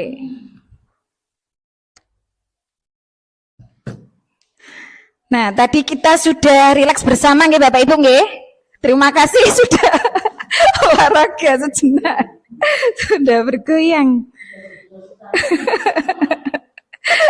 Oke, untuk selanjutnya ya kita lanjutkan untuk mengenai materi mengenai restitusi posisi kontrol guru. Nah, apa itu? Nah, kita perlu mengetahui sebagai seorang guru ini ada 5 posisi. Yang pertama yaitu ada posisi guru sebagai penghukum, ada posisi guru sebagai pembuat merasa bersalah, ada posisi guru sebagai teman, ada posisi guru sebagai pemantau, dan ada posisi guru sebagai manajer. Bapak Ibu guru yang saya hormati, kita perlu mengetahui bersama untuk setiap posisi kontrol guru kita harus bisa membedakan. Apa sih yang membedakan dari kelima posisi ini? Kita pahami bersama. Yaitu yang pertama, agak kurang jelas ya. Ini ada tabel posisi kontrol guru ya, menurut pendapatnya Gosen. Yang pertama yaitu posisi kontrol guru sebagai penghukum. Nah, biasanya kalau guru sebagai penghukum itu tindakannya itu yang pertama memarahi, mengkritik, menyakiti, melakukan tindakan kekerasan ya. Kalau ini posisi kontrol kita sebagai penghukum. Untuk yang kedua yaitu tindakan posisi kontrol guru pembuat rasa bersalah. Biasanya di sini kegiatannya itu kita sering mendiamkan ya. Selanjutnya yaitu menceramahi. Selanjutnya yaitu membuat rasa bersalah. Jadi kayak anak itu nanti ada rasa dalam dirinya itu bersalah. Yang ketiga yaitu posisi kontrol sebagai teman. Kalau teman biasanya memantau dan mencatat tindakannya. Untuk yang sebagai manajer biasanya bertanya, kita menanyakan terlebih dahulu dan membuat kesepakatan ya untuk sebagai posisi sebagai manajer. Untuk selanjutnya yaitu kita posisikan dalam perkataan. Apa sih kata yang biasa diucapkan jika kita sebagai guru posisi kontrol sebagai penghukum? Biasanya kalau sebagai penghukum kita mengucapkan kalau kamu tidak, maka ibu akan. Nah, kalau kamu tidak piket, maka ibu akan hukum atau marahi gitu ya. Ini sebagai penghukum. Jadi di sini itu agak keras ya intonasinya, perkataannya. Yang kedua yaitu posisi sebagai perkataan, posisi guru pembuat rasa bersalah. Misalnya, Bapak kecewa ya, bahwa kecewa sama kamu. Kalau orang tuamu tahu bagaimana? Ya, biasanya anak itu diajak dialog seperti itu. Seharusnya kamu tahu kan apa yang kamu lakukan ini? Nah, jadi posisi ini pembuat rasa bersalah. Biasanya intonasi agak rendah tetapi anak itu langsung mengena ya Bapak Ibu ya, langsung untuk yang sebagai teman ya, kalau sebagai teman lakukan ya, kamu lakukan ini demi ibu ya, demi bapak ibu ya nak ya gitu. Jadi ada rayuan seperti itu kalau dengan teman, karena menganggap kita itu posisi sebagai teman, jadi akrab sama siswa saking akrabnya. Kadang yang kita sampaikan itu seperti itu ya. Selanjutnya yaitu posisi guru sebagai pengontrol ya. Untuk perkataan yang diucapkan yaitu kamu sudah tahu aturannya kan, jadi kita lebih seperti mencoba mengingatkan kembali kepada anak tersebut aturan-aturan apa saja yang sudah kalian ketahui. Nah, untuk yang sebagai posisi sebagai manajer ini perkataannya, apa sebenarnya harapanmu, atau misalnya kesepakatan apa yang sudah kita lakukan bersama. Nah, seperti itu sebagai manajer. Untuk selanjutnya yaitu akibat. Nah, sebagai guru seorang penghukum, ini misalnya di posisi akibat. Murid tidak peduli dengan gurunya atau tugas sekolahnya. Jadi di sini biasanya muridnya itu tambah cuek ya Bapak Ibu ya. Tambah cuek, tambah tidak peduli seperti itu. Sedangkan pembuat rasa bersalah ini ada akibatnya yaitu murid ini merasa bahwa dirinya itu adalah murid yang nakal, ngapunten nggih, nakal atau yang bodoh. Jadi membuat rasa bersalah pada diri murid tersebut. Untuk yang selanjutnya yaitu sebagai pengontrol. Nah, jadi perilakunya yaitu misalnya orientasi. Ini yang sebagai pengontrol ya. Untuk akibatnya, murid mempertanyakan konsekuensi perbuatannya. Jadi murid itu lebih menanyakan, apa konsekuensinya Bu kalau saya melakukan ini? Nah, untuk yang sebagai manajer ini akibatnya yaitu apa yang bisa saya lakukan untuk memperbaiki. Biasanya ada upaya untuk memperbaiki kesalahannya jika kita di posisi guru sebagai manajer. Nah, selanjutnya yaitu posisi guru sebagai penghukum. Pola perilakunya, misalnya perilaku yang melanggar, yang berulang sebagai bentuk perlawanan. Jadi biasanya itu perilaku anak itu melanggar berulang-ulang seperti itu, karena kita posisi sebagai penghukum ya, karena kita dengan ucapan, dengan nada yang tinggi, yang keras, membuat anak itu nanti jadi tambah perilakunya itu jadi tambah melanggar, tidak malah sesuai. Selanjutnya yang pembuat rasa bersalah ya, untuk perilakunya yaitu rasa rendah diri, kurang percaya diri, cemas dan khawatir. Jadi anak kalau dibuat seolah-olah dia yang paling bersalah ya, padahal kita sebagai orang dewasa pun tentunya kita pernah melakukan kesalahan gitu Bapak Ibu nggih. Nah, tetapi kalau anak sudah dibuat mereka itu merasa yang paling bersalah, jadi diri anak itu akan merasakan yang namanya anak itu kurang percaya diri, cemas, setiap harinya cemas dan khawatir. Khawatir akan nantinya akan berbuat salah apa lagi. Nah, untuk yang sebagai teman, untuk perilakunya yaitu menjadi teman dan tergantung cenderung menunggu. Jadi kita itu jadi seolah-olah kita itu berteman dengan siswa ya. Selanjutnya untuk pengontrol, ini pola perilakunya yaitu berorientasi pada suatu hadiah. Jadi yang posisi ini itu dikit-dikit kita menyampaikan, nanti nak ya kalau kamu bisa mengerjakan ini Bu Yuli kasih uang 50.000. Bu Yulinya padahal udah tanggal tua ya. Apa ya gurunya. Untuk yang sebagai manajer biasanya perilaku yang muncul itu anak menjadi disiplin dalam diri anak tersebut, karena kita tadi sudah mengajak berbicara, diskusi bersama untuk menentukan kesepakatan kelas anak tersebut. Nah, untuk yang terakhir yaitu motivasi yang berkembang. Jika kita di sini sebagai posisi itu penghukum, motivasi yang berkembang pada anak itu motivasi ekstrinsik. Jadi anak itu tidak dalam diri yang motivasi yang tumbuh, tetapi dari luar, dari pihak lain ya. Jadi takut dimarahi ya, takut nanti ada disuruh lari seperti itu. Kalau yang sebagai pembuat rasa bersalah itu juga motivasinya dari pihak lain juga ya. Jadi seolah-olah itu nanti gurunya itu takut guru nanti marah seperti itu. Terus sebagai teman juga motivasi ekstrinsik. Jadi seolah-olah kayak apa ya? Anak itu kadang menyepelekan juga ya kalau kita misalnya terlalu dekat dengan anak seperti itu. Selanjutnya sebagai pengontrol yaitu motivasi yang muncul juga motivasi ekstrinsik. Tetapi dari kelima posisi ini untuk motivasi yang berkembang yang berbeda hanya satu yaitu di posisi manajer. Di sini motivasi yang muncul itu motivasi intrinsik karena motivasi yang muncul yang ada pada diri anak tersebut tidak dari pihak yang lain atau pihak yang luar. Oke Bapak Ibu, tadi sudah memahami bersama nggih? Untuk 5 posisi kita sebagai guru. Tadi yang pertama apa Bapak Ibu? Sebagai apa Bu Dia? Pendukung, penghubung, Penghukum. Yang kedua apa Bu Meli? Kita sebagai guru posisinya sebagai Manajer. Oke. Terus Bu Ari. Lah itu. Oh iya, maaf ya. Itu yang pertama penghukum. Yang kedua pembuat rasa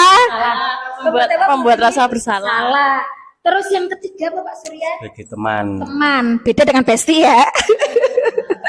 Untuk yang keempat itu sebagai apa Bu Jana? Kurang jelas ya? Itu sebagai Pengontrol. Ya, yang terakhir yaitu sebagai apa Bu Tias? Manajer. Manajer. Kalau kita mendengar istilah manajer kok kayak keren ya Bapak Ibu ya. Kayak kita itu memimpin suatu perusahaan. Nah, oke, untuk kasus ya, ada kasus ini kita analisis bersama kasus ini. Pada hari Senin, Pak Alfi tidak masuk sekolah. Pak Alfi merupakan guru matematika. Saat itu, Ibu Rina menggantikan Pak Alfi. Bu Rina baru 1 tahun menjadi guru SMP. Beberapa murid perempuan, Vivi dan Natali mengetahui hal ini dan mulai menggunakan kesempatan dan bersikap seenaknya, tertawa dan tidak mengindahkan kehadiran Bu Rina. Bu Rina mencoba menyapa Vivi dan Natali dengan ramah sambil mengingatkan untuk tetap fokus pada tugasnya. Ayolah nak, tugasnya dikerjakan.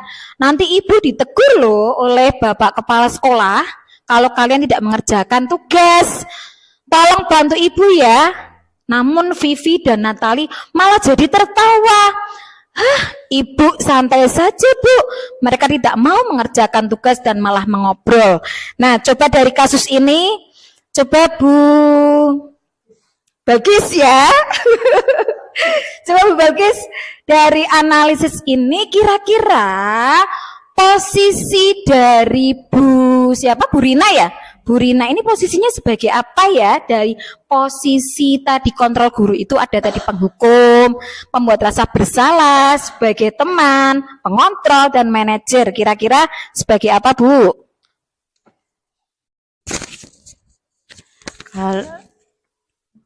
Bu Rina itu berarti sebagai apa ya? Teman. Oh iya, tepat sekali. Dengan kata-kata, ibu santai saja bu. Itu Oke. sebagai teman. Terus ada lagi yang perlu menambahkan? Sebagai apa Bu? Pengontrol. Sebagai pengontrol nggih? Nggih. Atau ada pendapat lainnya Pak Surya? Sebagai manajer itu. Sebagai manajer, oke ya. Pendapat Bapak Ibu memang luar biasa ya. Tapi dalam kasus ini ya kita cermati bersama-sama. Ini di sini ada misalnya dialog yang dapat mendukung posisi kontrol guru yang tepat itu yang apa? Ya, tadi sampaikan Bu Balkis itu sudah tepat ya. Di situ Bu Rina itu dalam kasus tersebut memposisikan dirinya itu sebagai posisi kontrol guru sebagai teman ya, karena ditandai dengan adanya kutipan ibu santai saja bu. Nah jadi kalau ada siswa kita yang mengucapkan seperti itu berarti posisi kita sebagai teman ya Bapak Ibu ya, karena merasa sudah dekat dengan siswa, jadi siswa dengan tanggapannya seperti itu. Nah untuk selanjutnya yaitu menurut saya Bapak Ibu ya, ini posisi kontrolnya itu guru sebagai pembuat rasa bersalah. Karena apa tadi ada kata-kata ayolah tugasnya dikerjakan, nanti ibu ditegur bapak kepala sekolah. Jadi ketika ada kata ditegur, seolah-olah kan nanti kalau kita berbuat salah nanti ibu jadi yang dimarahi, seperti itu. Jadi anak itu merasa, oh iya ya, aku salah juga ya. Nanti ujung-ujungnya Bu Rina nanti ditegur oleh Bapak Kepala Sekolah. Oke, Bapak Ibu luar biasa yang sudah disampaikan. Nah, untuk selanjutnya yaitu nih, kasusnya luar biasa. Panjang sekali. Nah, ini kasus dua ya, duanya muncul di bawah itu. Kasus yang kedua yaitu di sini ada ilustrasi cerita Anto dan Dino. Ini tokoh utamanya ada Anto dan Dino. Anto dan Dino sedang bermain bersama di lapangan basket. Sambil kita bayangkan ya, dan tiba-tiba terlibat dalam sebuah pertengkaran adu mulut ya. Dino pun menjadi emosi dan mengadakan kontak fisik. Biasanya kalau emosi itu kalau laki sama laki-laki itu aduh itu fisik ya Bu ya, emosi. Nah, menarik kemeja Anto dengan kasar. Nah, tiba-tiba refleks menarik kemeja Anto. Selanjutnya sampai 3 kancingnya itu terlepas. Berarti saking kerasnya ya Bapak Ibu ya, ditarik sampai kancingnya itu terlepas 3. Pada saat itu guru piket langsung melerai mereka. Pas kebetulan ada guru piket yang berjaga di sekeliling lapangan basket dan membawa mereka ke ruang kepala sekolah. Ibu kepala sekolah, Ibu Suti menanyakan Dino tentang keyakinan sekolah yang telah disepakati, yaitu tentang sikap saling menghormati. Jadi di sini ada keyakinan sekolah yang disampaikan oleh Ibu Suti, yaitu saling menghormati. Ibu Suti melanjutkan bertanya, apakah Dino bersedia memperbaiki kesalahannya yang telah dilakukan pada Anto. Dino pun mengangguk, ya, berarti ada kesepakatan keduanya. Kemudian Ibu Suti balik bertanya kepada Anto, apa kebutuhan Anto dalam peristiwa ini? Jadi masalahnya itu apa sih sebenarnya? Terus Anto menjawab, saya perlu Bu, kancing saya diperbaiki. Nah, ibu saya akan sangat marah kalau melihat kancing baju saya sampai copot 3 kancing ini. Jadi seolah-olah dia itu pengen, kamu harus memperbaiki karena sudah membuat kancing saya itu lepas. Ibu Suti pun kembali bertanya ke Dino, apakah dia bersedia menjadikan kembali ketika kancing Anto tersebut? Kesal, Dino menanggapi menjahit. Jadi ada ekspresi yang lumayan kesal ya, menjahit. Mana saya tahu Bu, gimana menjahit? Ibu Suti meneruskan, apakah kamu bersedia belajar menjahit? Ibu Suti luar biasa ya Bapak Ibu ya. Jadi memang ketika menghadapi suatu permasalahan, dia pun menanyakan kepada anak tersebut. Nah, Dino berpikir sejenak memandang kemeja Anto dan menanggapi, yang mengajari saya terus siapa Bu? Dengan cepat Ibu Suti menjawab, Pak Irfan, guru tata busana. Guru tata busana laki-laki ya, Bapak Ibu ya. Nah, Dino menyetujui dan sepanjang siang dia itu belajar menjahit. Telaten ingin memperbaiki kesalahannya dan memperbaiki meja Anto. Terakhir terlihat pada jam pulang sekolah kedua anak laki-laki tersebut bencengkrama dan bersenda-gurau kembali. Nah, dari kasus tersebut menarik sekali apa yang sudah dilakukan oleh kepala sekolah di Bapak Ibu ya. Karena dengan kasus tersebut masalah bisa terselesaikan dengan baik. Coba Bu Vindi ya. Saya hanya menanyakan posisi kontrol guru apa yang sudah dilakukan oleh Ibu Suti. Oke, tepat sekali. Kita beri tepuk tangannya pada Bu Vindi. Ya. Nah, Bu Vindi tadi menyampaikan ya posisi kontrol guru itu sebagai manajer ya, Bu Vindi ya, karena di situ ada langkah-langkah yang sudah dilakukan oleh Ibu Suti. Yang pertama yaitu Bu Suti melakukan diskusi terlebih dahulu ya, membuat anak itu jadi nyaman terlebih dahulu ya. Kalau sudah nyaman, jadi dia itu kalau ditanya apa dia akan menjawab dengan baik. Terus yang kedua yaitu Bu Suti sudah mengingatkan keyakinan keras ya. Kalau kalian melakukan seperti ini, keyakinan apa yang sudah kalian ambil? Tadi ya ada keyakinan keras saling menghormati. Nah, jadi Bu Suti berusaha mengingatkan kembali kesepakatan kelas. Selain mengingatkan kesepakatan kelas, tadi Bu Suti juga sudah menanyakan ya solusi, ada solusinya dari masalah yang dihadapi oleh angkot dan ibu itu karena kan di kancingnya terlepas ya Bapak Ibu ya. Jadi ada solusi apa ya, solusinya itu tadi sudah berusaha untuk menjadikan kancingnya dengan memanggil Pak Irfan sebagai guru tata busana. Jadi tepat sekali ya Bapak Ibu ya. Kalau kita sebagai guru kira-kira kita itu di posisi kontrol apa ya kalau sudah mendengar info pengertian ini? Apa Bu? Kira-kira? Yes ya, coba kalau kita sebagai guru, tadi sudah saya jelaskan mengenai mengontrol posisi guru.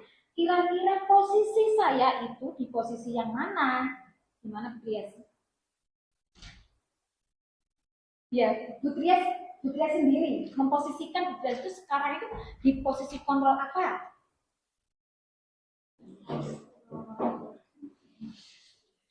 Kan tadi kita perbaikan bersama ya. Apa Bu Trias? Pengontrol. Oh, pengontrol ya. Kalau Bu Trias ya, coba kalau Pak Surya. Teman Sebagai teman ya. Kalau Pak Surya sebagai teman, kalau Bu Emil mengontrol ya. Bapak Ibu semuanya, apakah Pak Dimas ini berpendapat? Kalau Pak Dimas tidak ya, Bapak sebagai kepala sekolah. Tidak apa-apa sih. Coba Pak Dimas tidak sesuai dengan ini ya. Jadi posisi kontrol kita sebagai guru itu tadi yang sudah saya sampaikan di sini kan. Guru itu ada posisi kontrol sebagai pemukul, pembuat merasa bersalah, teman, pemantau, dan manajer. Kira-kira tuh Pak Dimas sudah terbukti ya? Kalau mari sebetulnya Bu ya, kita itu sebagai guru itu harus bisa sebagai pemukul, harus bisa sebagai pembuat merasa bersalah, harus bisa sebagai teman, harus bisa sebagai pemantau, dan harus bisa sebagai manajer. Karena tetap bagaimanapun kita tetap harus bisa sebagai teman pada guru kita. Kita juga setiap hari itu pasti memantau guru kita. Guru kita itu kadang ada yang bermasalah dengan temannya, kadang ada yang teriak-teriak, itu pasti hasil pemantauan. Dan sebagai manajer itu berarti kita harus bisa mengontrol kelas di mana kita berperan sebagai guru. Dan memang sebetulnya harus dihindari untuk menjadi pendukung dan membuat merasa bersalah. Cuma memang terkadang secara tidak sadar kita itu kadang membuat siswa seperti ini.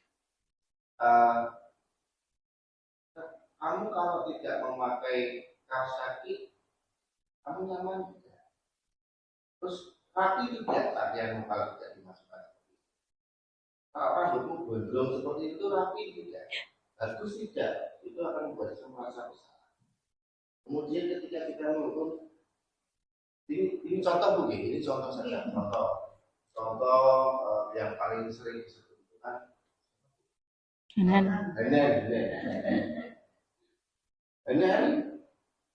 orang ada ini ada gue ini dan kita dikatakan sebagai penghukum itu. Cuma ya kembali lagi itu memang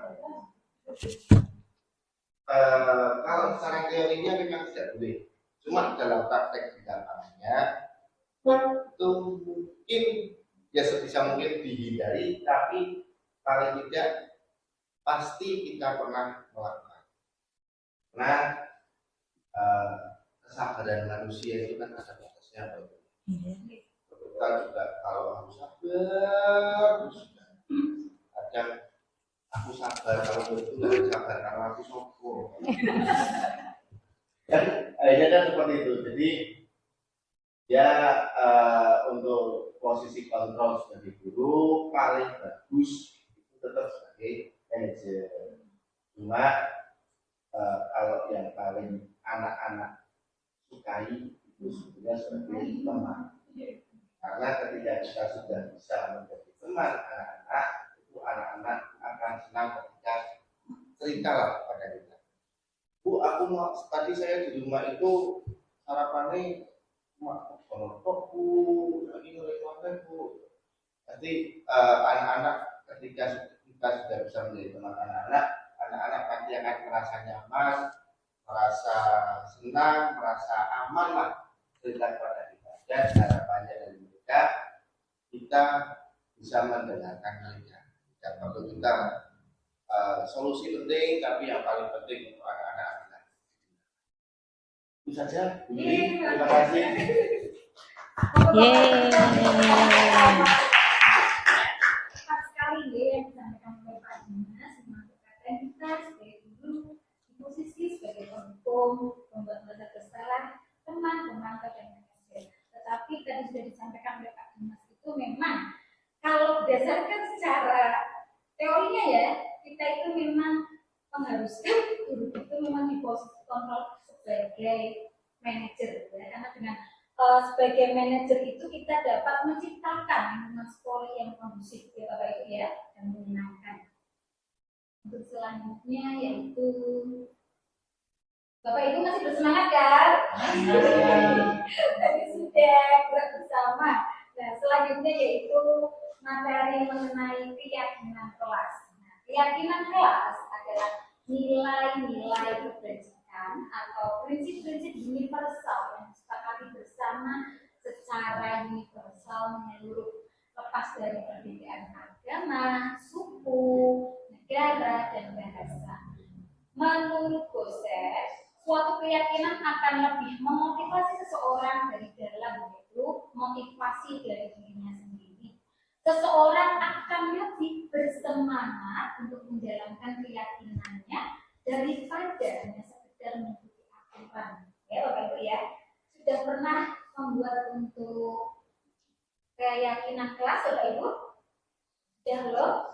Sudah ya? Ya biasanya di awal pembelajaran kita sudah membuat keyakinan kelas bersama dengan kesepakatan kita dan murid.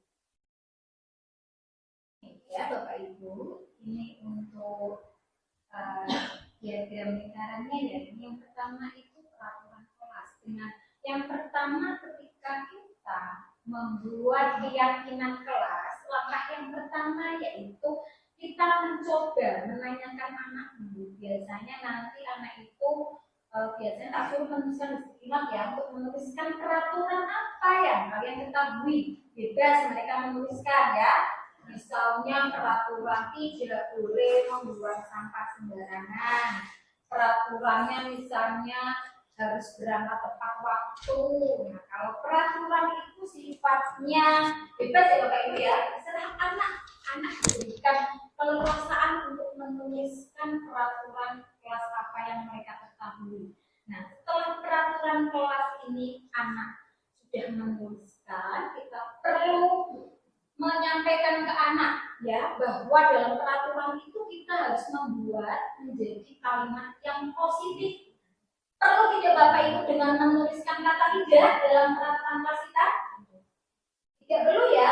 Nah karena identiknya dengan ada kata tidak ini muncul kata yang asumsinya negatif ya. Tetapi kalau anak kita tuliskan dengan peraturannya buanglah sampah sembarangan, itu menjadikan kalimat yang positif. Nah, buanglah sampah pada tempatnya. Jadi oh ya maaf ya, maaf ya Allah. Buanglah sampah pada tempatnya. Maaf. Nah, jadi yang sudah diubah dari kalimat negatif menjadi kalimat positif itu nanti anak dibuat untuk menuliskan ya untuk nilai-nilai kebajikan apa saja yang muncul. Misalnya kalau tadi yang sudah disebutkan Bu Emil, buanglah sampah pada tempatnya. Nilai kebajikan apa yang muncul? Bu Emil? Ya, berarti nilai kebersihan yang muncul. Nah, setelah kita sudah menuliskan untuk nilai kebajikannya, jadi kita harus menyampaikan ke anak peristiwa yang tampak itu apa, yang tidak tampak. Jadi ketika yang tampak buanglah sampah sembarangan, buanglah sampah pada tempatnya. Berarti yang tampak itu perilaku membuang sampah ya Bapak Ibu ya. Maaf. Kalau yang tidak tampak berarti tidak membuang sampah. Oke.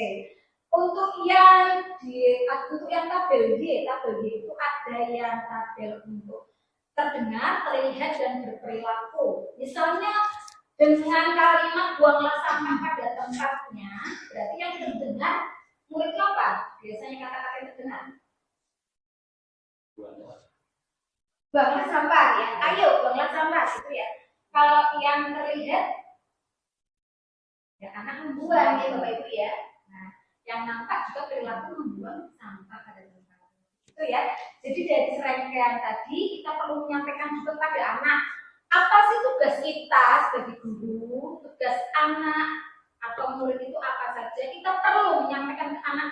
Jadi dalam kegiatan tersebut nantinya menunjukkan lingkungan yang positif, terus nantinya itu membentuk, menciptakan budaya positif yang ada di SD Negeri kita tercinta.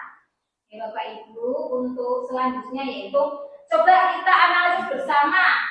Ini ya, antara peraturan dan keyakinan kelas. Kita perlu ketahui kalau peraturan misalnya dengan kalimatnya selalu mengembalikan buku ke tempatnya. Kalau peraturan seperti itu. Tapi kalau keyakinan itu ada nilai kebajikan yang muncul yaitu tanggung jawab. Terus yang kedua yaitu dilarang mengganggu orang lain. Terus keyakinan kelas yang muncul apa? Menghormati orang lain dan diri sendiri. Untuk yang ketiga yaitu kalau dalam peraturan itu ada kalimat hadir di sekolah 15 menit sebelum pembelajaran dimulai. Untuk keyakinan kelasnya yaitu menghormati orang lain. Untuk peraturan selanjutnya yaitu dilarang melakukan kekerasan, yaitu nilai keyakinannya yaitu keselamatan, menghormati orang lain. Selanjutnya yaitu peraturannya dilarang menggunakan obat-obatan terlarang, obat. Nilai kebajikannya yaitu kesehatan. Selanjutnya yaitu misalnya peraturan bergantian atau menunggu giliran. Nah, untuk keyakinan kelasnya yaitu menghormati orang lain. Ini ada lagi yaitu peraturan menggunakan masker. Nilai kebajikan apa yang muncul yaitu nilai untuk kesehatan. Nah, jadi beda antara peraturan dan nilai. Nah, segitiga restitusi Bapak Ibu yang perlu kita ketahui. Jadi proses menciptakan kondisi bagi murid itu untuk memperbaiki kesalahan mereka sehingga mereka itu bisa kembali pada kelompok mereka dan karakter yang lebih kuat. Melalui restitusi, guru dapat satu membantu murid menjadi lebih memiliki tujuan, disiplin positif serta memulihkan dirinya setelah berbuat salah. Yang kedua dengan segitiga restitusi, yaitu membantu murid untuk jujur pada dirinya sendiri dan mengevaluasi dampak dan kesalahan yang dilakukannya. Untuk yang ketiga yaitu dengan adanya segitiga restitusi itu dapat memberikan penawaran bukan sebagai bentuk paksaan. Jadi adanya kesepakatan kalau kita itu dengan menyelesaikan masalah menggunakan segitiga restitusi. Di segitiga restitusi itu seperti ini Bapak Ibu. Yang pertama yaitu ada menstabilkan identitas, ada menanyakan keyakinan, ada validasi tindakan yang salah. Nah, untuk selanjutnya yaitu yang pertama tahapan segitiga restitusi. Dalam tahapannya yaitu yang pertama menstabilkan identitas. Biasanya kata-kata yang muncul dialognya itu ada kata-kata seperti ini. Berbuat salah itu tidak apa-apa. Jadi kita sebagai seorang pendidik kita perlu mengingatkan ya sebenarnya salah itu tidak apa-apa. Tidak ada manusia yang sempurna. Nah, kita sendiri kan pernah melakukan kesalahan Bapak Ibu ya. Malaikat. Nah, saya juga pernah melakukan kesalahan seperti itu. Kita menstabilkan identitas itu perlu menyampaikan seperti ini ke anak. Kita bisa menyelesaikan ini loh nak. Terus Bapak atau Ibu tidak tertarik mencari siapa yang salah, tapi Bapak Ibu ingin mencari solusi dari permasalahan ini. Jadi, anak itu diajak untuk berdiskusi, pendekatan secara personal. Kamu berhak merasa begitu kok nak. Nah, jadi dalam tahapan stabilitas identitas kita perlu menyampaikan seperti itu ke anak. Selanjutnya yaitu untuk tahapan yang kedua dalam kita menyelesaikan masalah menggunakan segitiga restitusi yaitu dengan validasi tindakan yang salah. Apa sih yang ingin kita sampaikan ke anak ketika anak itu mendapati suatu permasalahan? Nah, dialog yang perlu kita sampaikan ke anak itu apa? Misalnya, kamu pasti punya alasan mengapa melakukan hal itu. Jadi kita sebagai seorang pendidik harus menyampaikan seperti itu. Jangan tiba-tiba kamu tadi ngapain? Kamu salah ya? Nah, jadi jangan menghadapi seperti seperti itu. Kita perlu melakukan pendekatan secara personal. Kamu pasti punya alasan ya mengapa melakukan hal itu. Jadi anak dengan diajak berdiskusi seperti itu, pasti mereka itu akan menyampaikan dengan bahasa yang baik juga.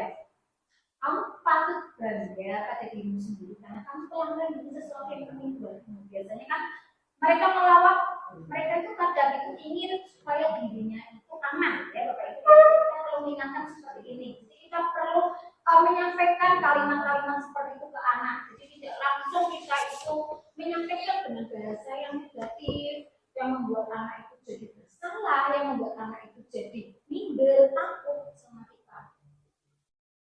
Untuk selanjutnya yaitu menanyakan keyakinan. Jadi yang sudah Bapak Ibu lakukan di awal pembelajaran, di awal semester, tentunya sudah membuat keyakinan kelas bersama.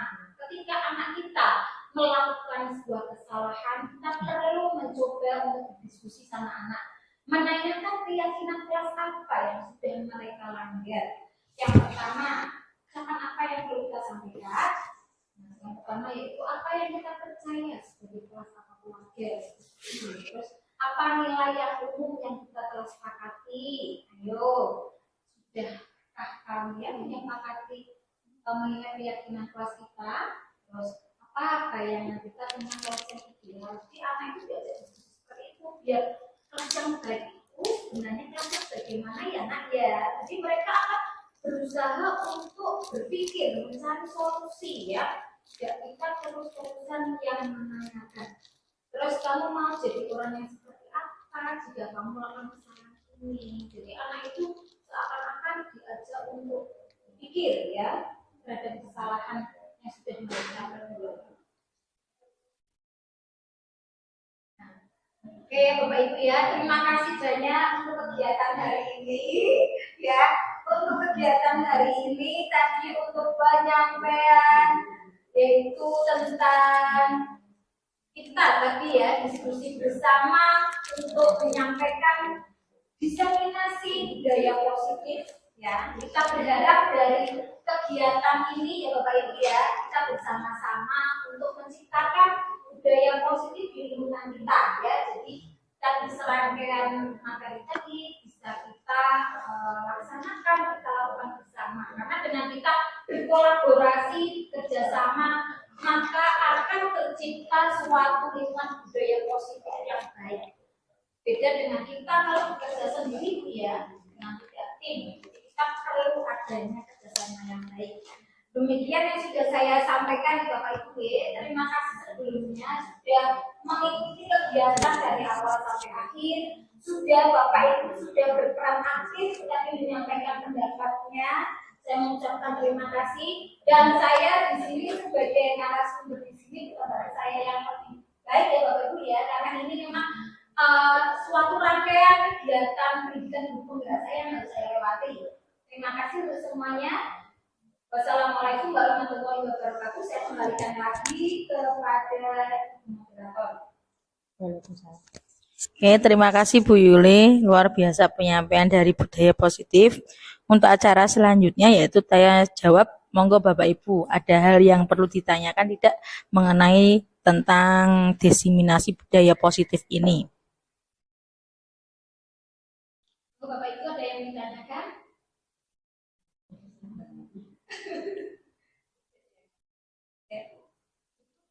Sudah cukup? Tidak, sudah jelas tentang pemaparan yang diberikan oleh Bu Yuli. Oke, kalau sudah cukup, terima kasih Bapak Ibu semua yang sudah mengikuti serangkaian acara ini. Kita ketahui bersama tujuan dari kegiatan diseminasi budaya positif adalah menciptakan lingkungan di mana individu merasa diterima, didukung, dan dihargai. Melalui upaya ini, diharapkan dapat mengurangi insiden perilaku negatif, memenuhi kebutuhan belajar murid. menciptakan fondasi yang kokoh dan untuk pembelajaran yang efektif. Kegiatan hari ini sudah selesai. Mari bersama-sama kita ucapkan hamdalah bersama-sama. Alhamdulillahirobbilalamin. Wassalamualaikum warahmatullahi wabarakatuh. Sudah mengikuti kegiatan diseminasi disiplin positif yang telah diselenggarakan oleh Ibu Yuliana. Saya sangat senang sekali mendapatkan ilmu yang sangat bermanfaat, terutama terkait dengan segitiga restitusi, di mana suatu proses yang dapat membantu siswa memperbaiki kesalahan mereka. Semoga untuk ke depan kami dapat menerapkannya di sekolah kami. Terima kasih untuk Ibu Yuliana yang telah berbagi praktik baik kepada kami. Semoga sukses dan berkah selalu. Terima kasih. Assalamualaikum warahmatullahi wabarakatuh.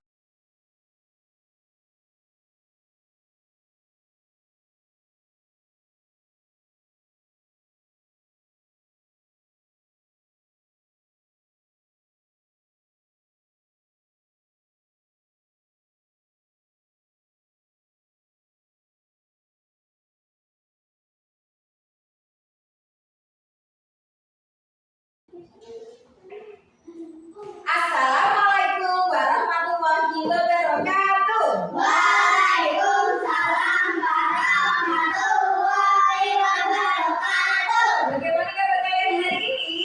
Alhamdulillah. Luar biasa.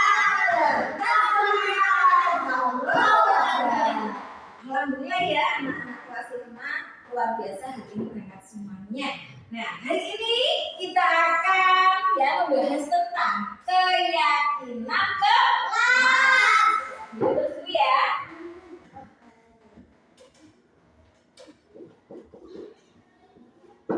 Keyakinan kelas.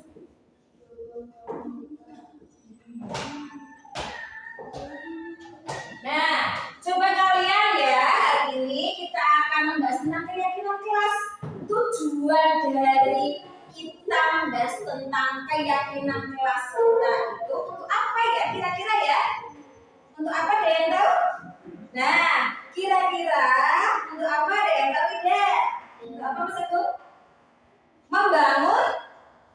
Membangun budaya positif yang ada di lingkungan sekolah ya, supaya nanti lingkungan sekolah kita di SD Negeri Dukuh ini akan tercipta budaya-budaya positif. Oke ya? Nah, sebelum kita membahas tentang keyakinan kelas ini, Bu Yuli coba akan kalian menuliskan peraturan-peraturan kelas apa yang kalian ketahui ya. Bu Yuli akan membagikan untuk sticky note-nya ya. Coba nanti kalian tulis peraturan apa saja ya yang kira-kira aku ketahui. Kita terus dulu ya Mas ya.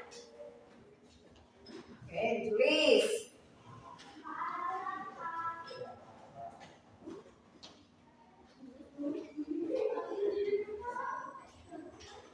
Tulis ya. Oke, tulis dulu. Jadi kasih kesempatan kalian untuk menuliskan keyakinan, untuk menuliskan peraturan kelasnya apa aja.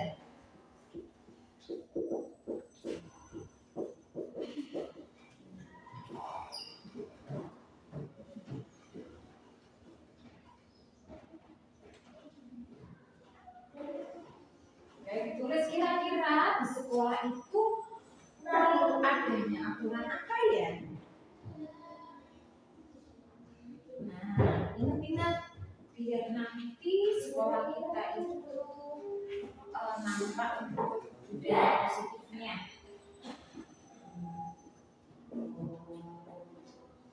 Tulis Mas ya. Oke, kira-kira apa saja?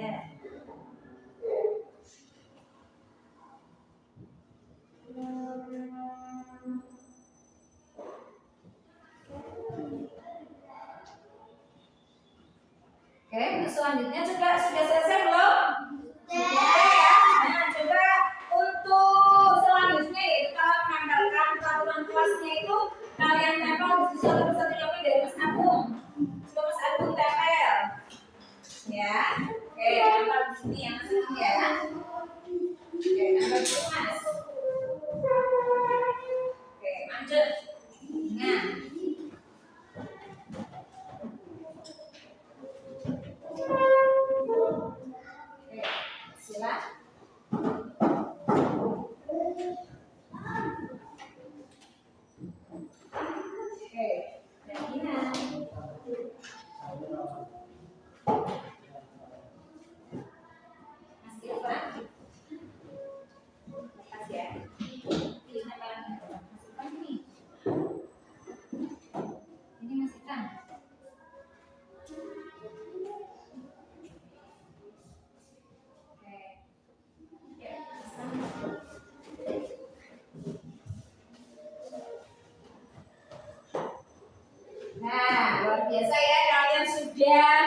dapat menuliskan peraturan-peraturan di kelas itu apa saja ya? Nah, coba Bu Yuli minta bantuannya untuk Bunda. Coba Bunda bacakan satu persatu ya Bunda ya. Untuk selanjutnya yaitu dari yang sudah kalian tulis ini, Bu Yuli akan mengelompokkan menjadi sebuah kalimat yang positif ya. Coba Bunda kamu perhatikan dulu. Sini dibacakan.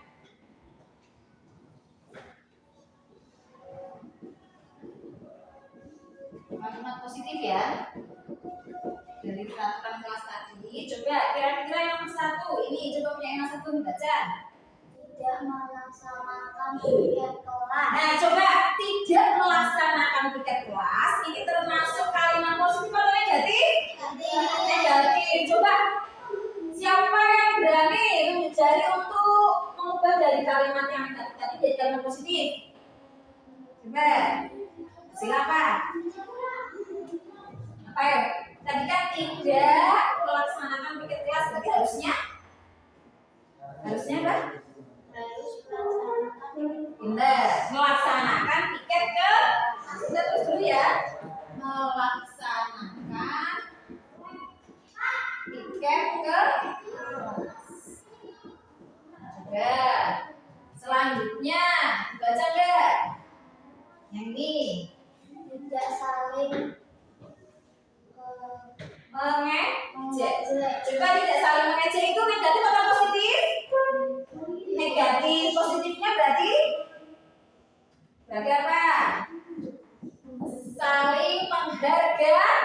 Saling menghargai antar teman ya.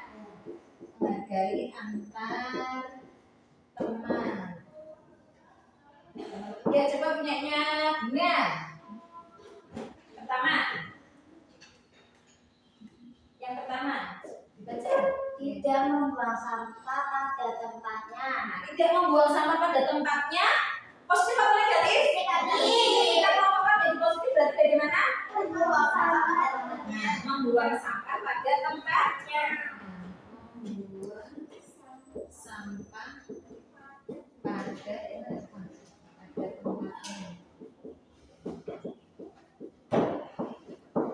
Coba, ini yang kalau ada yang sama nanti Bu Yuli akan otomatis kelompokkan ya. Nah, misalnya berarti ini apa ini punya Devina? Mengerti pelajaran. Mengerti pelajaran. Kalau mengerti pelajaran berarti memahami pelajaran ya. Enggak apa ini dulu coba yang ini baca aja. Memakai seragam tertib. Nah, memakai seragam tertib positif atau negatif? Positif. Memakai seragam dengan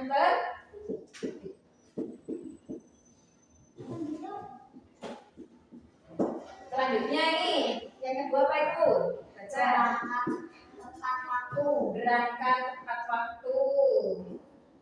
Berangkat ke sekolah tepat waktu.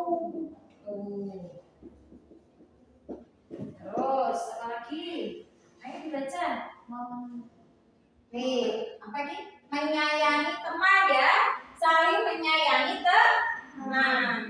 Berarti saling menyayangi berarti rukun ya. Saling menyayangi teman atau menyayangi teman. Siapa lagi kira-kira? Mengerjakan tugas dan dia yang mengerjakan tugas tepat waktu. Oh, ini gerak membawa sesuai jadwal ya. Berarti memakai seragam dengan tertib. Berangkat ke sekolah tepat waktu. Terus apa lagi? Ini ya. Membawa buku sesuai jadwal. Membawa buku sesuai jadwal ya. Oke, nah, kira-kira apa lagi? Dalam menghargai, membuang sampah, memakai seragam tertib, berangkat ke sekolah tepat tuh saling menyayangi. Apalagi ya, yo. Jadi yang ini tentang sopan santun dengan guru, ya tidak? Oh, sopan dengan guru ya, sopan dengan teman ya. Sopan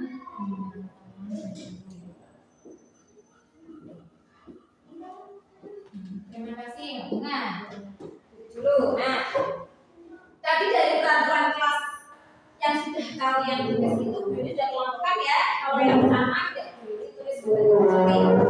Jadi yang sudah kalian tulis Bu Yuni ubah menjadi kalimat yang positif ya, karena untuk budaya positif yaitu kalimat yang muncul harus kalimat-kalimat yang mengandung positif, kalimat yang baik.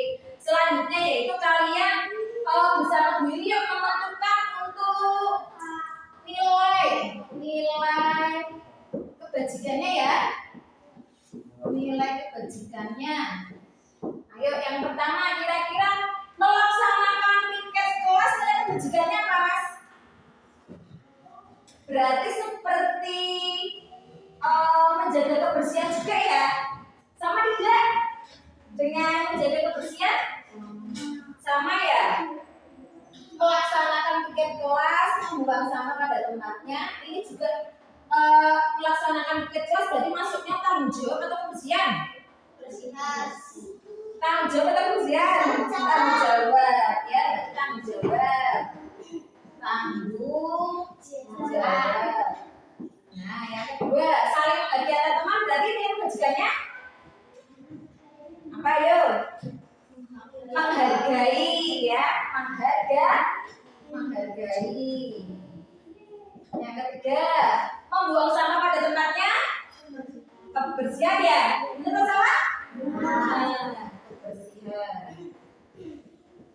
Untuk selanjutnya yaitu memakai seragam dengan tertib, berangkat ke sekolah tepat waktu. Berarti apa berarti kebersihannya? Disiplin ya, disiplin.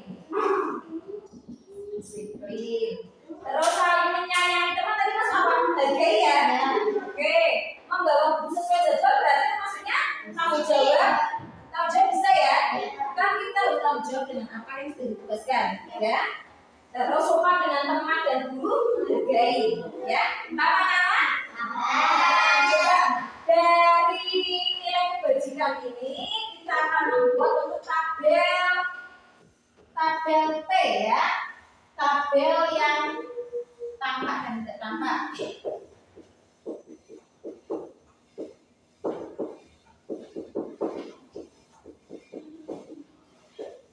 Tadi nilai kebajikannya misalnya, jadi tuliskan dulu untuk tanggung jawab ya. Yang tampak berarti apa kalau tanggung jawab itu tadi apa? Apa? Ayo benar kan? Yang tadi poin 1. Melaksanakan piket kelas. Nah, melaksanakan piket kelas. Melaksanakan piket kelas. Selanjutnya, untuk yang tidak tampak berarti tidak melaksanakan piket kelas. Tidak melaksanakan piket kelas. Paham ya? Nah, untuk selanjutnya berarti untuk contoh ya, kebersihan ya. Kebersihan. Nah, kalau kebersihan berarti yang tampak apa namanya yang tampak? Membuang sampah pada tempatnya. Nah, yang tidak tampak? Tidak membuang sampah pada tempatnya. Ya. Berarti ini membuang sampah ya? Membuang sampah pada tempatnya.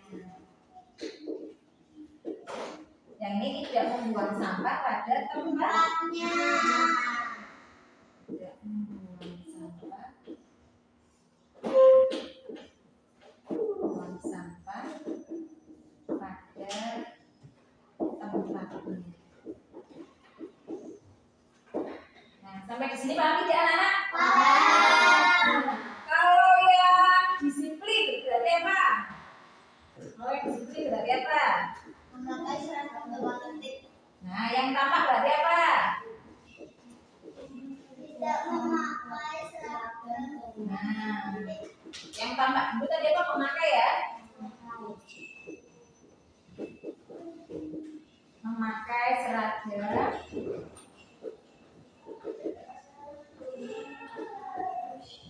Memakai seragam dengan tertib ya.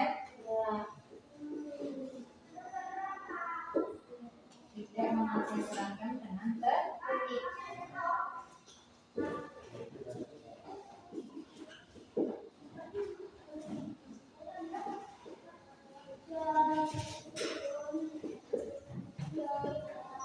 Oke, dari nilai kebajikan ini, yang satu belum ya, ini ya yang menghargai ya. Menghargai ini kita akan mengacu ke yang ini, kita pindahkan dulu ya. Dari sini ya. Kita jadikan untuk yang 16 kita.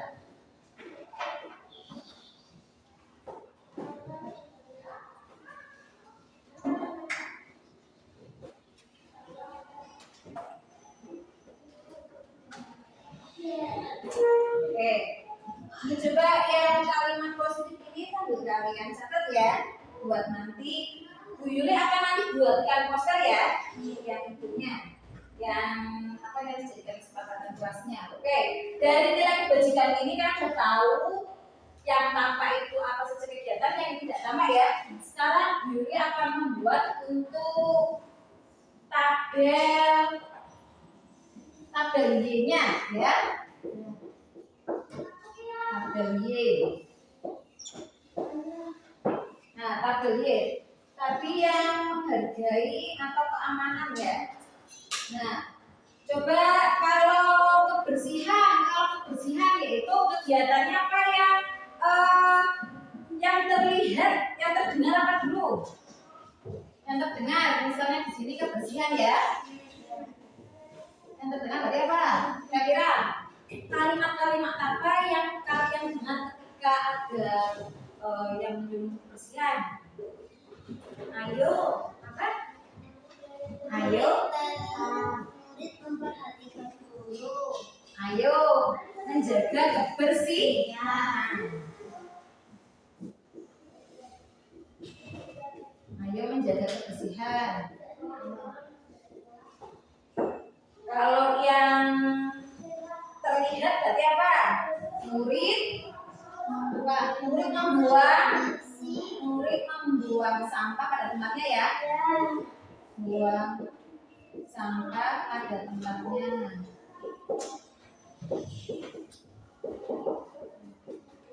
Ya, kalau yang berperilaku berarti sama ya. Ya, murid membuang sampah pada tempatnya. Atau kegiatan Jumat bersih ya.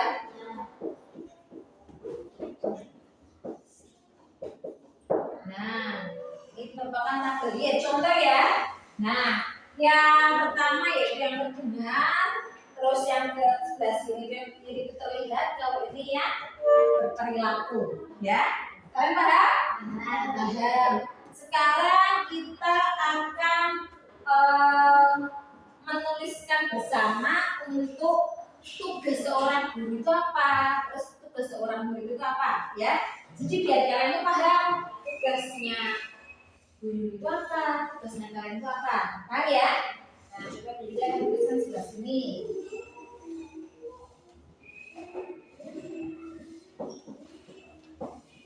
Tugas guru.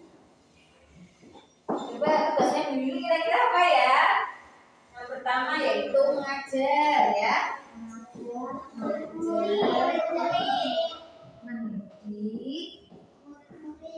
Mengajar, mendidik, terus memperhatikan murid ya. Berarti memberikan perhatian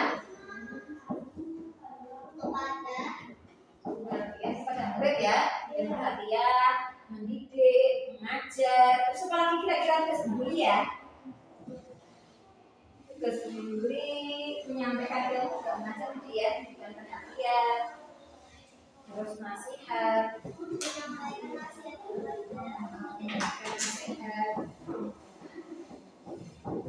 Nah, selanjutnya yaitu tugas murid. Ayo, tugas kalian apa di sekolah kira-kira? Belajar. Terus apa lagi? Menghormati guru. Pintar. Apa lagi? Apa? Ayo. Kira-kira tugasnya kalian? Belajar. belajar, menghormati guru, menghargai teman, menghargai teman dan guru ya, menghormati guru, menghargai teman. Terus lagi, belajar menghormati guru, menghargai teman. Disiplin tidak? Disiplin ya. Nah, ini ya, jadi Bu Yuli membuat keyakinan kelas ini tahapannya ya tadi ada yang pertama menuliskan peraturan kelas ya. Selanjutnya yaitu Bu Yuli akan menuliskan kalimat positifnya ya. Yang tadi masih menulis menggunakan kalimat negatif. Selanjutnya tadi Bu Yuli membuat tabel untuk T-nya ya. Untuk nilai kebajikan apa yang nampak ya. Kita buat tabel T-nya. Selanjutnya itu menuliskan dengan tabel Y ya, tabel Y itu tadi apa yang terdengar, yang terlihat dan yang berperilaku ya. Selanjutnya yang terakhir itu kalian Bu Yuli menuliskan tugas oleh guru itu apa saja, tugas oleh guru itu apa saja. Dari serangkaian tadi kalau sudah paham ya untuk keyakinan kelas kita ya. Nah, keyakinan kelas ini perlu kita kesepakati bersama ya. Setiap nanti di awal pembelajaran Bu Yuli akan mengingatkan keyakinan kelas kalian itu apa saja supaya nanti dalam pembelajaran itu kalian dapat mengikuti pembelajaran ini dengan baik ya karena ya nanti Bu Yuli akan menuliskan untuk keyakinan kelas kita ini. Nanti Bu Yuli akan buatkan poster ya. Poster ini nanti Bu Yuli akan tempel di tempat yang memang sudah dijangkau dilihat kalian ya. Tapi jangan terima kasih untuk hari ini. Semoga ini menjadikan manfaat buat kita bersama.